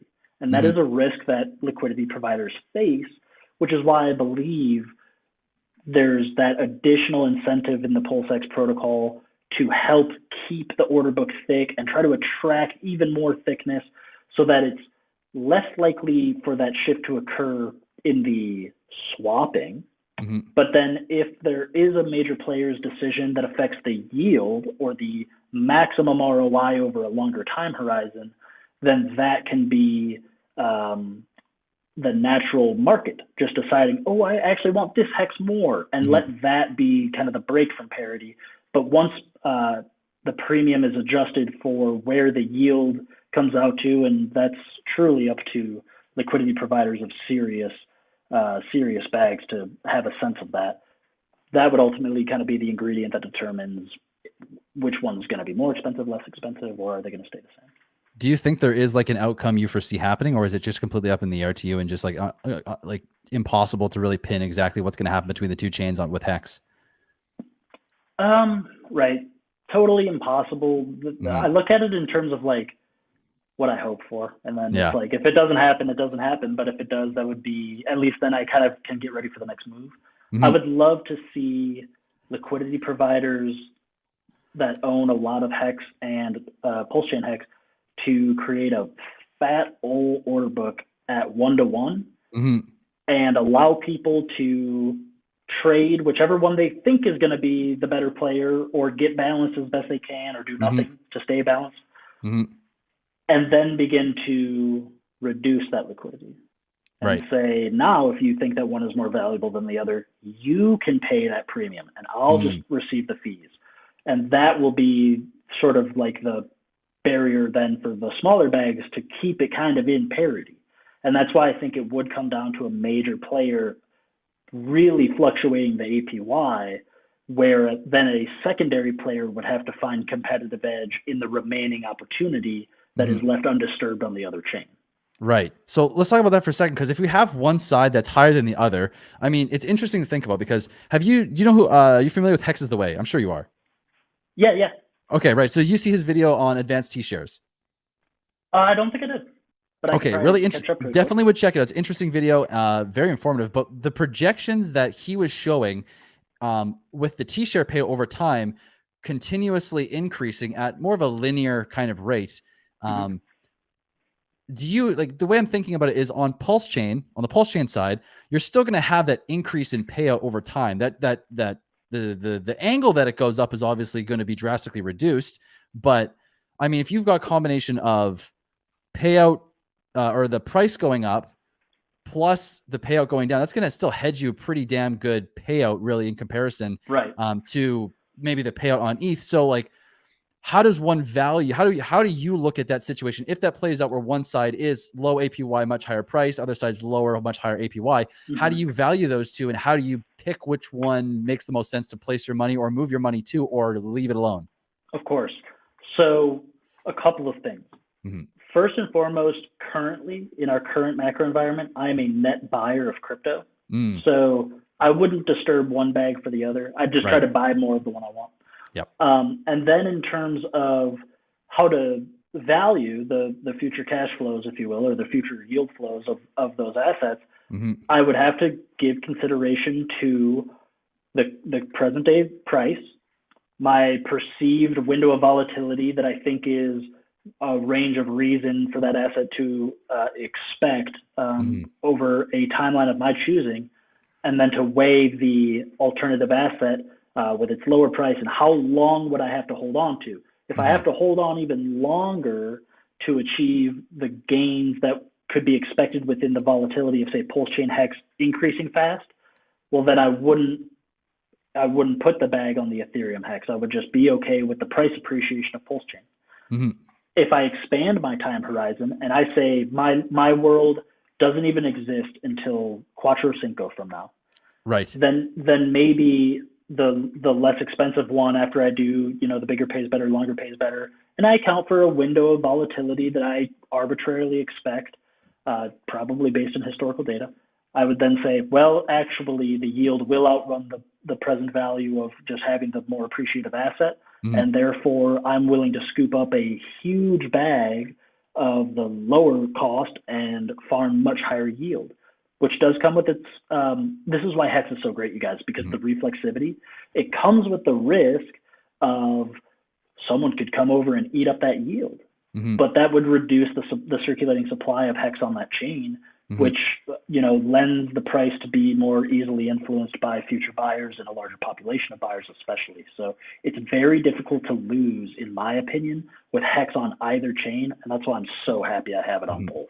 Yep. Yep.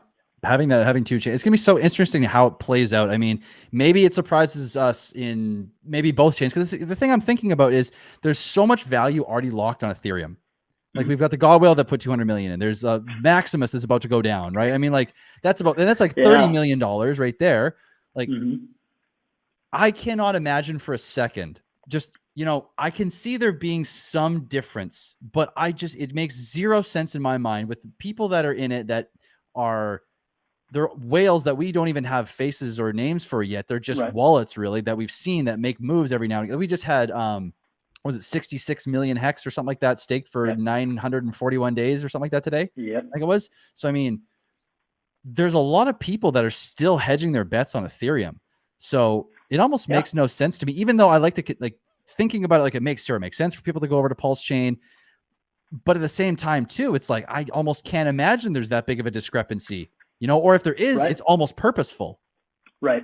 No, you nailed it. That's why I think the way that Richard designed this airdrop copy, it's just a slam dunk, because the people who would be most likely to get wrecked if there were no airdrop and it was simply new chain and all the contracts exist, but you get none of the supply. And then it's like some weird go out and compete, retailers will get slaughtered, man. You don't want to have greater mystery behind the speculative value. You just want it to be the market's very transparent opinion of how they value assets. And so I think that the reason I say it's beautiful you get the airdrop is because imagine that same 60 million hex getting staked for 941 days on Ethereum or whatever it is, right? I'm just close.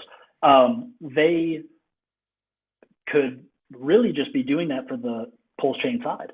And we don't know that once PulseChain launches, maybe the prices go 1-to-1 and they emergency end stake their Ethereum side and just decimate their position there, but they also remove their economic interest in that asset, which might influence others to say, it's less valuable, I don't want it. Yep. And then they move over to PulseChain and then they break the prices and make Ethereum cheap.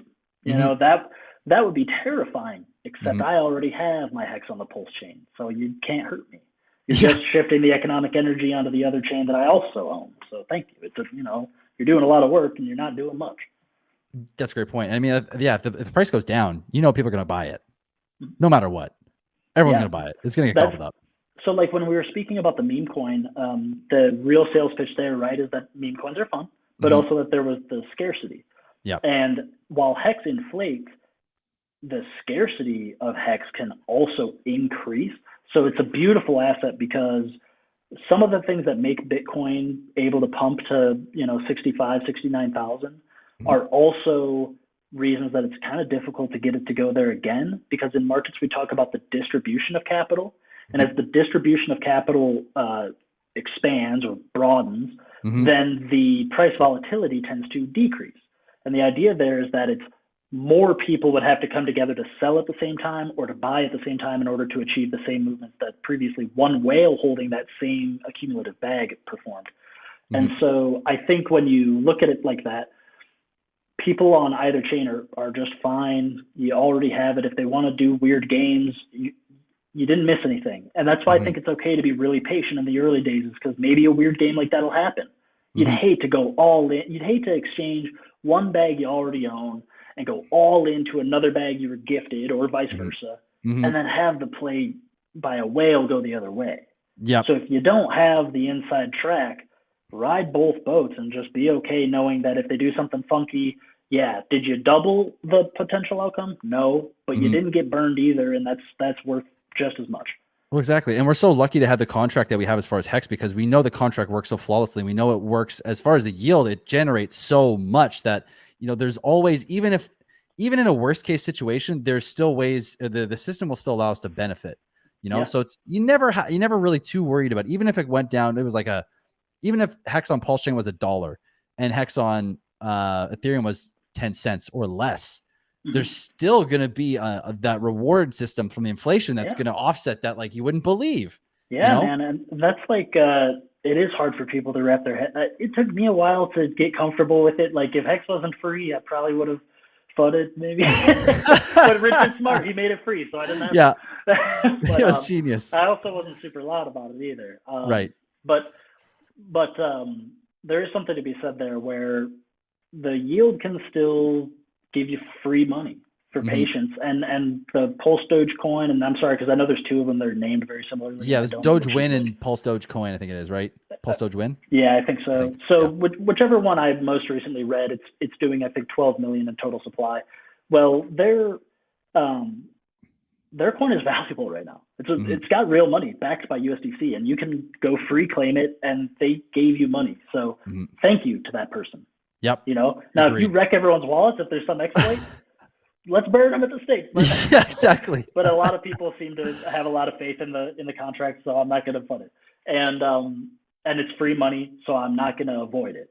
And that's where I think that even with a low price of Hex on one chain, it would also probably be correlated with the over longer horizons, because some people are really locked in and they probably aren't going to unstake or end stake because they just go, well, maybe in 10 years it comes back and I'm here for 15. So why am I going to panic? Yeah, exactly. So maybe there wouldn't be as much increase in APY, but say 30 years from now, and Hex on one chain is 1/10 the price of Hex on the other, that would probably be strongly correlated with a lower proportion of people staking, and therefore your APY is much higher.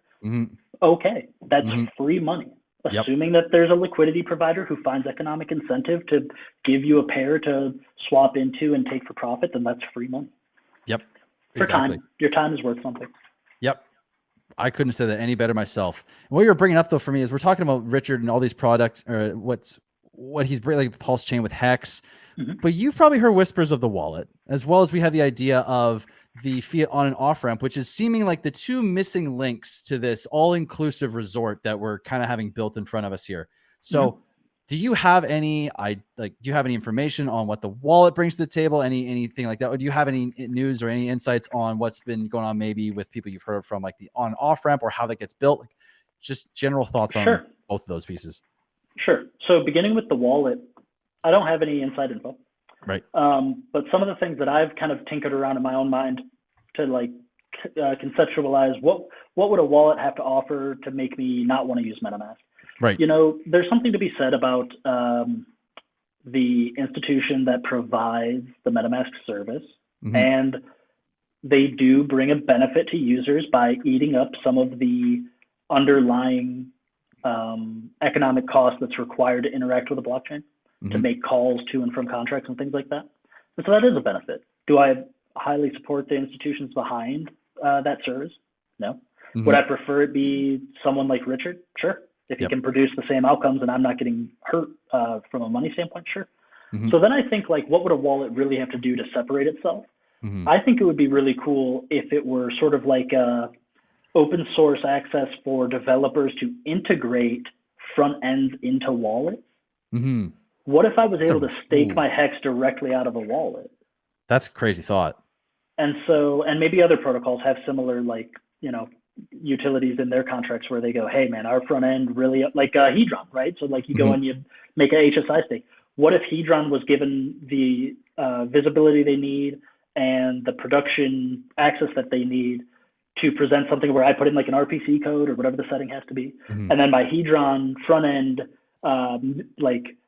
simple dApp is there. And it's like, hey, you want to create a HSI stake? Yes. And then I just plug in the numbers there.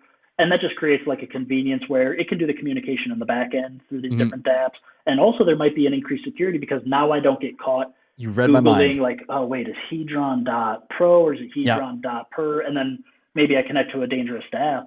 It would be really cool if you had the opportunity for developers to say, hey, this is our dApp. We are authenticated, verified, open source, so that you know that we didn't get kidnapped in the night and had it changed on you. You can still go in and verify it, trust but verify. I think those would be some interesting features, and I agree. You could build on even further, right? Maybe a DeFi coin that rewards people for keeping their tokens off of exchanges by creating some sort of like arbitrary staking mechanism that just takes the value of all the stuff you're not putting into centralized exchanges and gives you some incentive. I don't know. Tons of ideas you could do with that. Yeah, I mean, have you seen K4K's video about, I think he did one within the last week or so, but it was talking about how the idea of having a coin that was related to the wallet, that instead of having fees or anything like that. Basically, the fees would kind of work like PulseX. They go and buy up the token and they burn it. So you'd be holding a deflationary asset yet again for the third time in the Rich or Hard ecosystem. Yeah, I don't think I actually saw the video. I might have saw a clip, but that sounds really familiar. I do know I saw a tweet of his talking about that concept at least. And that sounds really cool. That sounds like a really cool use case. I'll go check out that video just to see what else he was thinking, because it's an idea I haven't come up with. But I could see that being useful, right? It's almost like in the NFT world, as the NFTs get transferred around, even the just JPEGs NFTs, like they can hold value or accrue value, so nothing's off limits. And if you're somehow scraping economic like slivers and then storing them into just your wallet coin or something like that, that would be really cool. That'd be really cool. That's a good point. And it's all speculation too. Like I don't think we can know anything. I don't think even the K4K video, I think he was even speculating as to what would make the most sense. I don't think that was any kind of inside information. It was difficult, man. Yeah. And that's where, like, I bet Richard doesn't even, like, he probably has like 7 or 8 ideas. He's like, look, it's crazy that the wallets don't do this yet. But for the most part, he probably doesn't even spend time thinking on it, because it's like, let's just get the PulseChain and all of that. I can imagine if this guy can create a hybrid proof of work, proof of stake, full system state fork of Ethereum, that is a mouthful. If he can do that, then he can make a wallet, man. Like I got no problem with the wallet. Yeah, that's child's play. I'm assuming for him, really. I mean, obviously when he gets time to do it, because the man's so damn busy. Right. I can't even imagine what a day looks like for him. You know, like, what do you think his days? Okay, I've never thought of this till right now, but this is something I gotta ask you. What do you think his days look like? Does he wake up and just like straight to work till the moment he puts his head down? He's still dreaming about working in his head, or like, what do you think his days like? You bet, dude. And then I've got one for you after. Okay. I like to think that Richard sleeps in.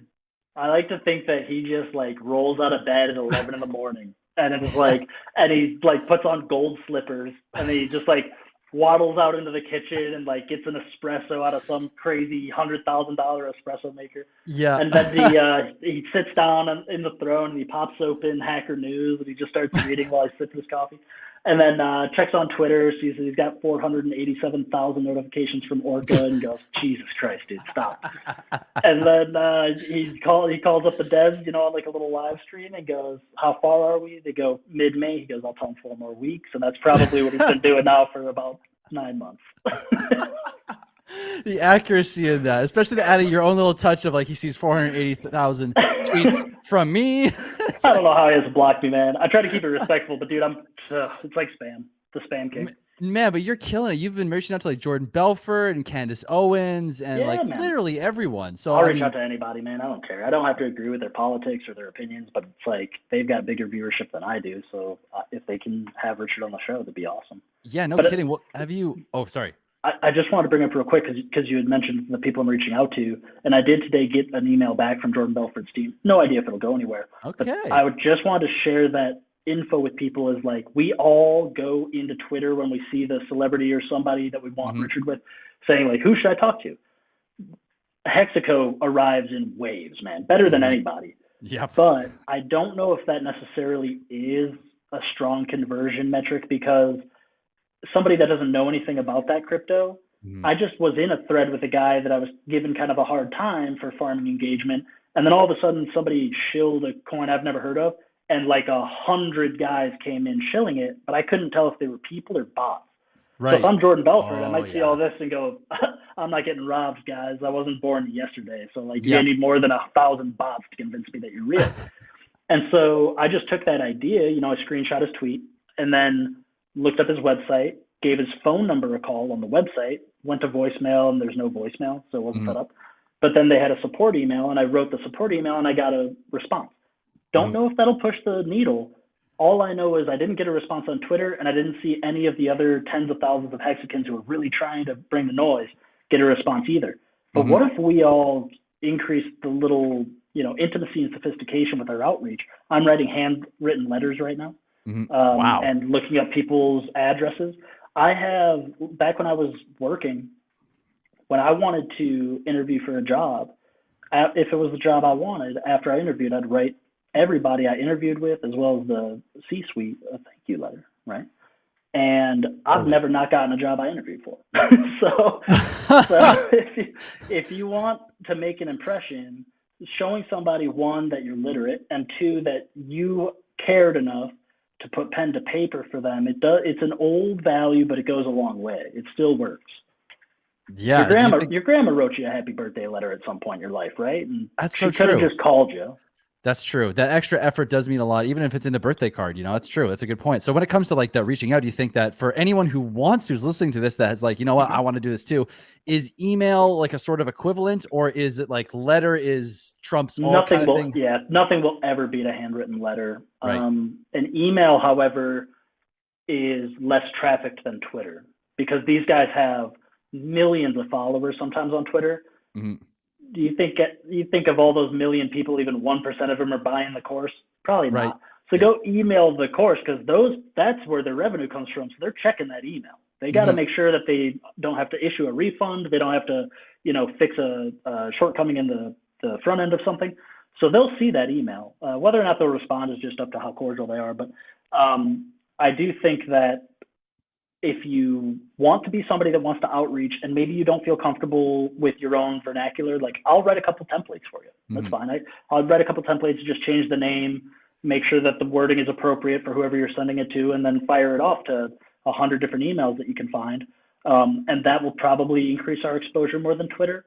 But if you can find a mailing address and you want to write that template down on paper with ink, just take a sheet of paper out of your printer, fold it in half, write on that.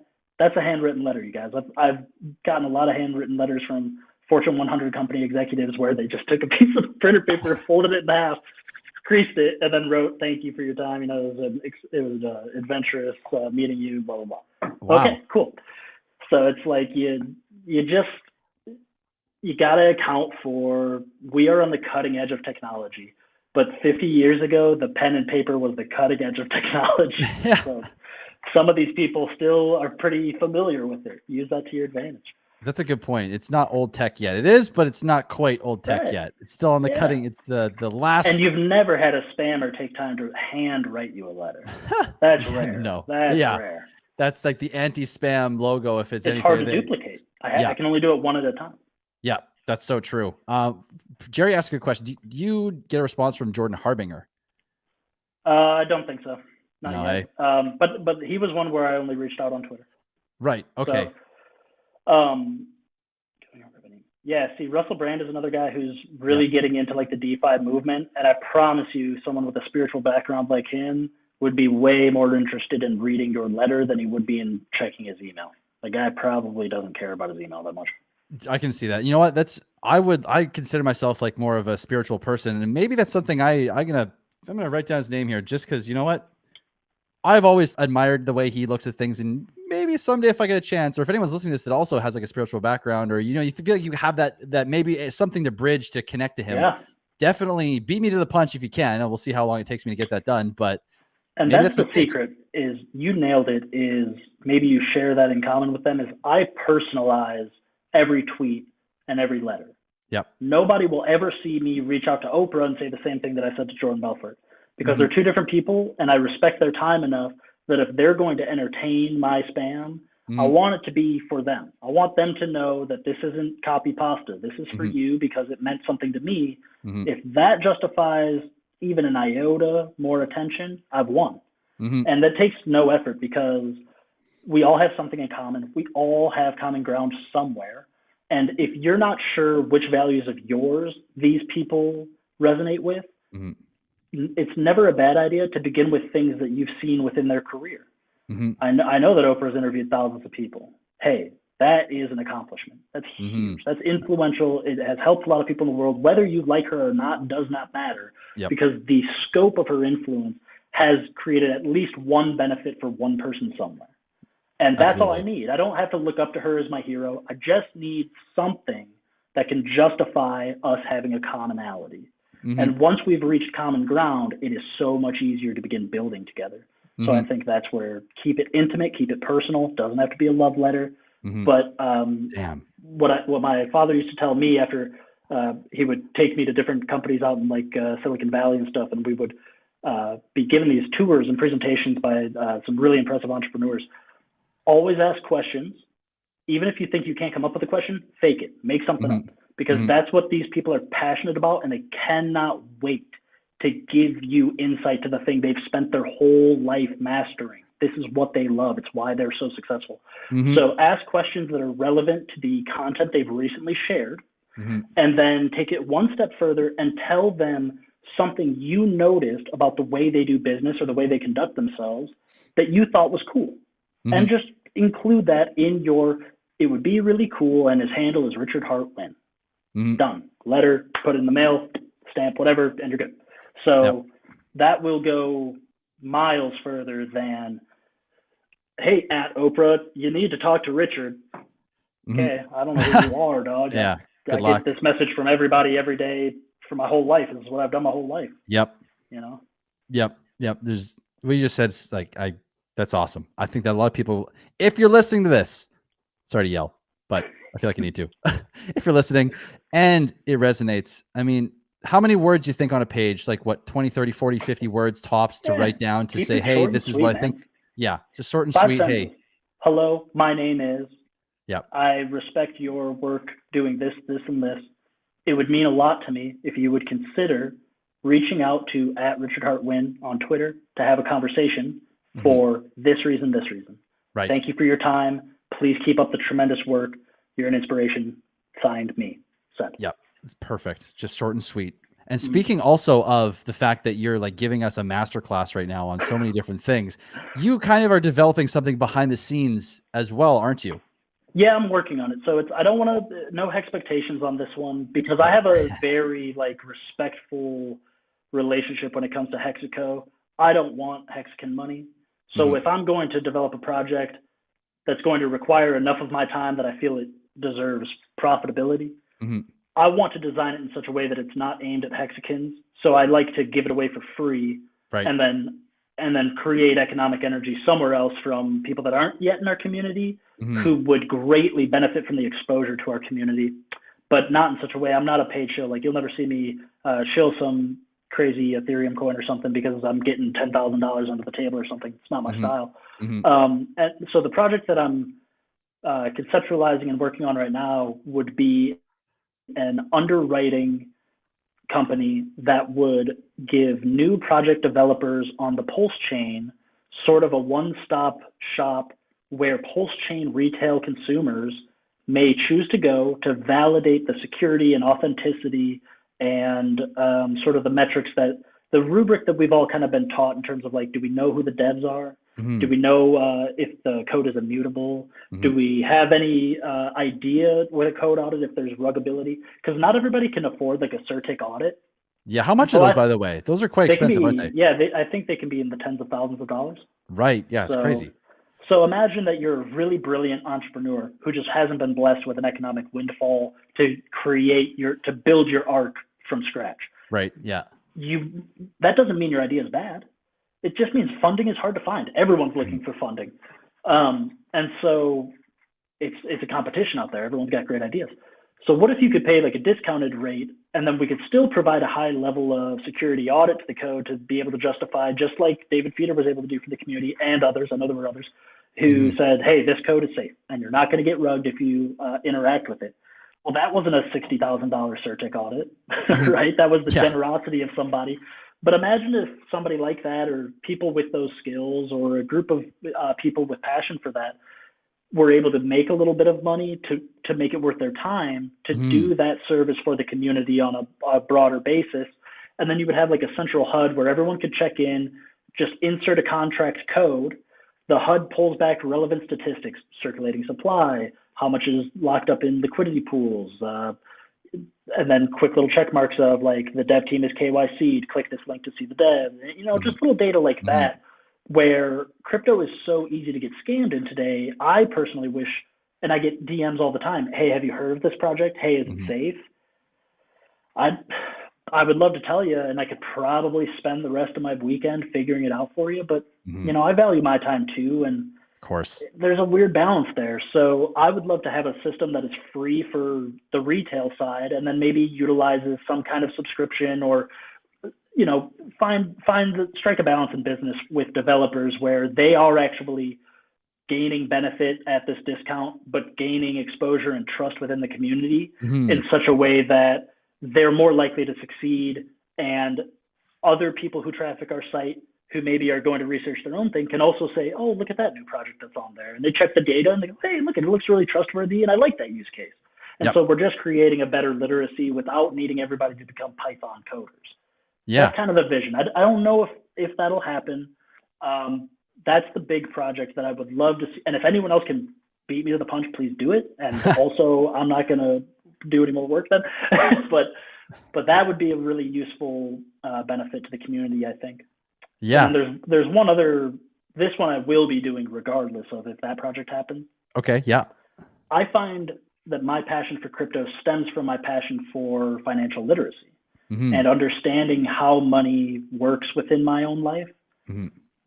I think that the public education system has failed us in terms of strictly educating people on the central banking system, the Federal Reserve, the relationship of the swap lines to other centralized banks in other countries, the Forex markets, the equity markets, quantitative easing, quantitative tightening. There's all these things that nobody really talks about or seems to care about, but we all care if our 401k went up or down.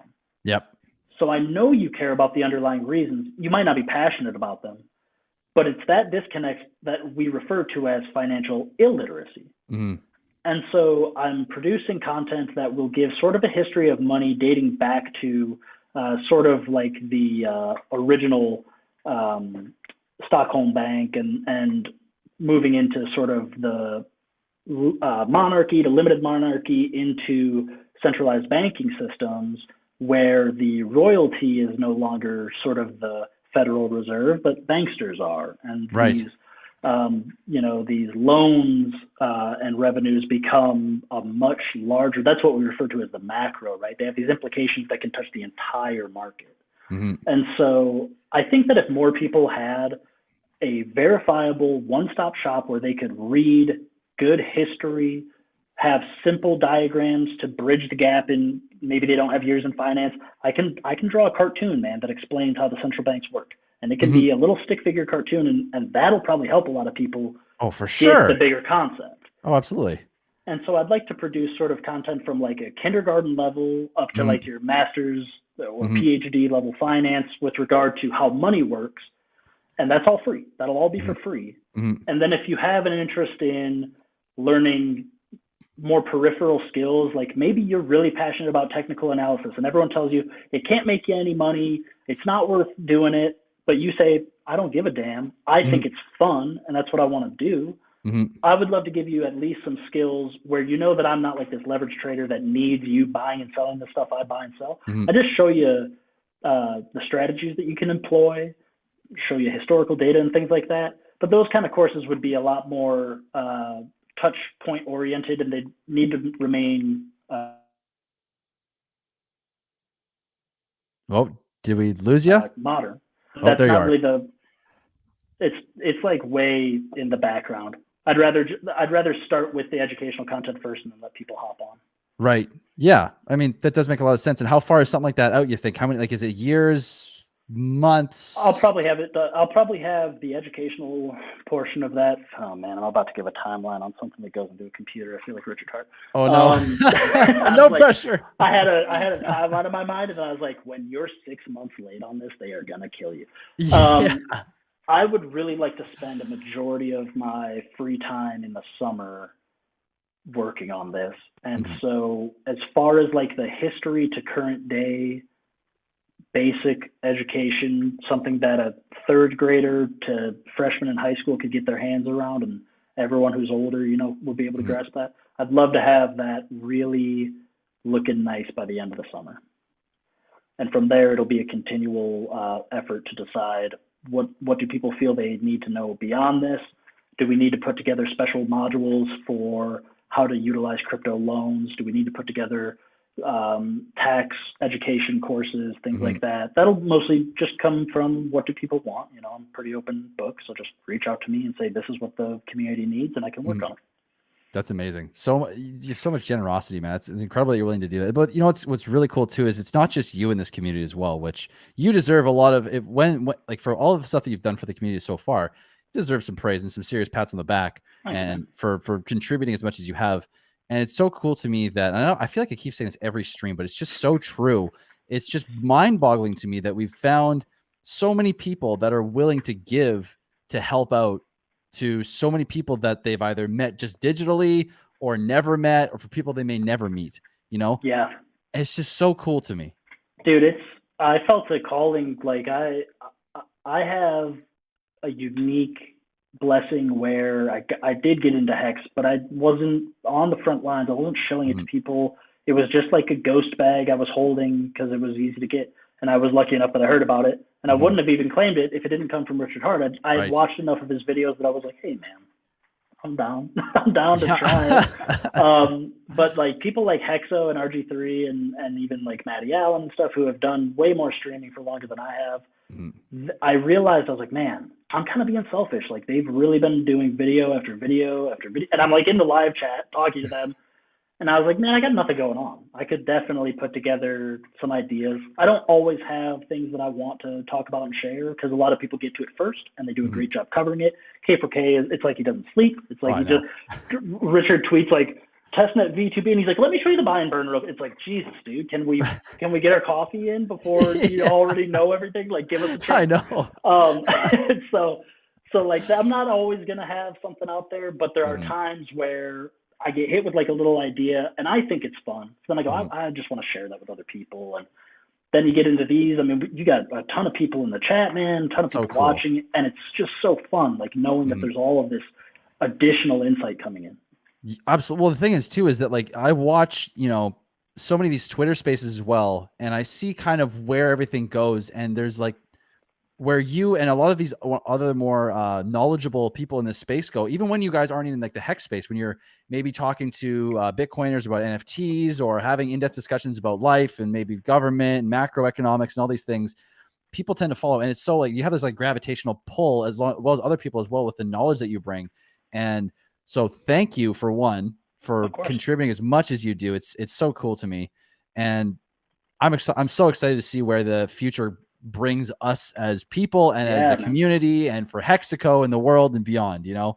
Yeah. And to piggyback on that, man, like, and I appreciate you're saying a lot of very kind things. And I got to give that credit to everyone else as well, because dude, I'm learning all the time. And it usually comes from somebody asking me a question. Maybe I'm able to provide that answer. And then that encourages other people to ask more questions. And eventually I don't have the answer. And someone else chimes in and they're the expert. And now I've learned something, that guy learned something. So as long as we're all tolerating one another long enough to keep the conversation alive, there's a lot of information out there. No one person can learn it all or know it all. Richard doesn't know everything. He knows a ton. He's taught millions of us, but he doesn't know everything. And I'm sure that he would tell you that a good manager is able to identify where they don't have the strength and they select talent to fill in that weakness. So that is what I feel this community does in spades, man. There's never a time that I can say something that maybe I wasn't 100% certain and it turns out I'm wrong and I don't get corrected. Like somebody's willing to say, hey, actually it's closer to this. You would almost, but no, it's this. Love that stuff. Always be willing to engage in kind of mental battles with one another. That mental sparring helps us refine our ideas and produce better outcomes for each other. Yeah. And I find that, you know, so often in this little sphere that we do have, you know, it is an echo chamber, but it's a pretty damn good echo chamber. Like there's so many open minds and I don't mind being stuck somewhat, you know, hearing the same people, because like you were saying, there is a lot of sparring that goes on. We do have different ideas about strategies and things in relation to the game theory as far as how it should play, and then just life in general. And it's almost to me like a miracle that this even exists. You know? It's truly special. That's why I'm so passionate about it, and I continue doing it. Is I feel it has been a tremendous uplifting in my life. It's empowered me to feel like the dream I had when I first got into Bitcoin is coming to life now. And I think that it maybe doesn't necessarily look like just Bitcoin. It looks like PulseChain and PulseX and Hex and all these other things. And that has been powerful enough to keep me interested for a decade. So it's something pretty powerful stuff. And so I would love to give that same feeling to somebody else. And it's like, because we know PulseChain's coming, I almost feel like I'm racing against the clock to tell everybody. There's that urgency, all the time, right? It's like, hey, get in. Yep. And so that's where the passion just keeps driving. And then when you see that aha moment where someone feels like they are dangerous, they go, whoa, I used to be the recipient of finance, but now I am the decider of my financial outcomes. That is so powerful to see. And I truly believe that elevates people into a position in life where they, like I say, they feel dangerous. They can go and do things now to change the outcomes that they want. Yep. Having that power over their lives all of a sudden. You know, even if it's a small amount at first, it's liberating, because I know I've had a little sliver of that, and that's it. That shift from like nothing, I can barely buy a Cliff Bar, to, okay, wait, I actually have some economic freedom now. And that little movement to be in control of your finances is crazy. So I'm so excited to see more people with PulseChain, Hex, everything that we have going on, to even experience a small amount of that. And I think and I hope that it will be a lot more than a little tidbit that they'll get as far as a taste tester, but you know, only time will tell. But my friend Orca, this has been absolutely amazing. This is probably one of my favorite conversations we've had. Just listening to you, all the stuff you've had to say has been so nice. I feel like I've been just trying to ingest everything. So if I have been saying much, that's why I'm listening. I'm like, holy crap, you know, trying to process it all. So I love it, man. You're an extremely gracious host, and you've got a lot of really great comments and questions and stuff that came in. So I love to see that you've obviously earned the respect of people that have curiosities, and I hope that we were able to help settle some of those. If not, we're on Twitter, you know, and we can do live streams in the future. Absolutely. Speaking of Twitter as well, so I know I have your socials and stuff in Twitter. Is there anything else that you want to shout out as far as where people can find you, where they can follow you, where you normally are, what they want to follow you on? Sure. Yeah. I'm just on Twitter and YouTube, really. And I'm not too concerned if you want to follow me or not, you know, it's up to you. But as far as like what I'd like to show, I love when I get to come on and do a new show. Like, yours has been an incredible show. It's been an awesome opportunity. I've been reading comments and like smiling because there's just so much awesome activity going on in there. So I'd love if everyone who's still listening, please please hit subscribe. You don't even have, sorry, graphics, but you don't even have to hit the notification bells. Just give them the extra subscriber to pump the algorithm, because people like him are bringing on good content and they're spreading awareness. He's pumping your bags for you. So make it easier for him. Like the video, subscribe. And maybe, this is me going at just asking a ton, the next video we have, when you go in and you get ready to watch it, you could tap the share button, go tweet it out. And that might snag a couple extra people to come and watch, and that would be really cool. I appreciate that shout out. And guys, shout out to the chat, because we are about 2 hours in, and according to StreamYard, we've got about 150 people still in here. It's crazy. So that's unbelievable. Go strong. This is nuts, man. I think this is the best finish I've seen to a stream so far. So guys, thank you so much for being here. I love all of you, and your support means so much to me. To see how much you guys are looking for this information, it just makes me want to do this more. So you can count on many more streams. Orca, I'd love to have you back on another stream. Anytime. Go even deeper on some stuff, you know, take a left turn somewhere and see what happens, you know. You bet. But I love it, man. You have a direct line to me whenever you want, okay? Absolutely. I appreciate that. All right, guys. Well, that is going to do it for this stream. I hope you had a great or enjoyed the show. There will be many more to come. If you haven't already, like we said, like, subscribe, the whole 9 yards. You know the whole thing. Not going to repeat it too much, but guys, make sure you do it. But make sure you do it. Yeah, exactly. So guys, have a great night. Thank you so much for being here. That's going to do it for this one. There will be a video out tomorrow. Stream with Steak and Apes on Saturday, giving away 25 Polygon NFTs. Wow. On stream with Steak and Apes. So you're not going to want to miss that. He's also, the goat of NFT giveaways, man. He is it's so cool what he's able to do. It's insane. We've got, guys, there's a giveaway with Hexray Vision for 3 cryptographics hoodies. Go to his there's a link in the description for Hexray stuff. Go find his link, retweet it for your chance to win one of these hoodies, free. One of 3. You choose your color, choose the style. And also, guys, I'm giving away a 1-hour session for 3 days a week for the entire month of May. For people that enter into the giveaway I'm doing, 12 hours I'm giving away. Please go to that. I want to help people one-on-one so I can coach you so you can have a better understanding. So guys, go do that, please. And without further ado, that's going to do it for us. Orca, one more time, thank you so much for being here. It's great to finally meet you and converse with you. So of course, it's been my pleasure. Appreciate you having me on, man. Peace and take care, okay? Yeah, you as well. All right, guys, that's going to do it for us. Have a great night, and we'll see you very soon. Peace.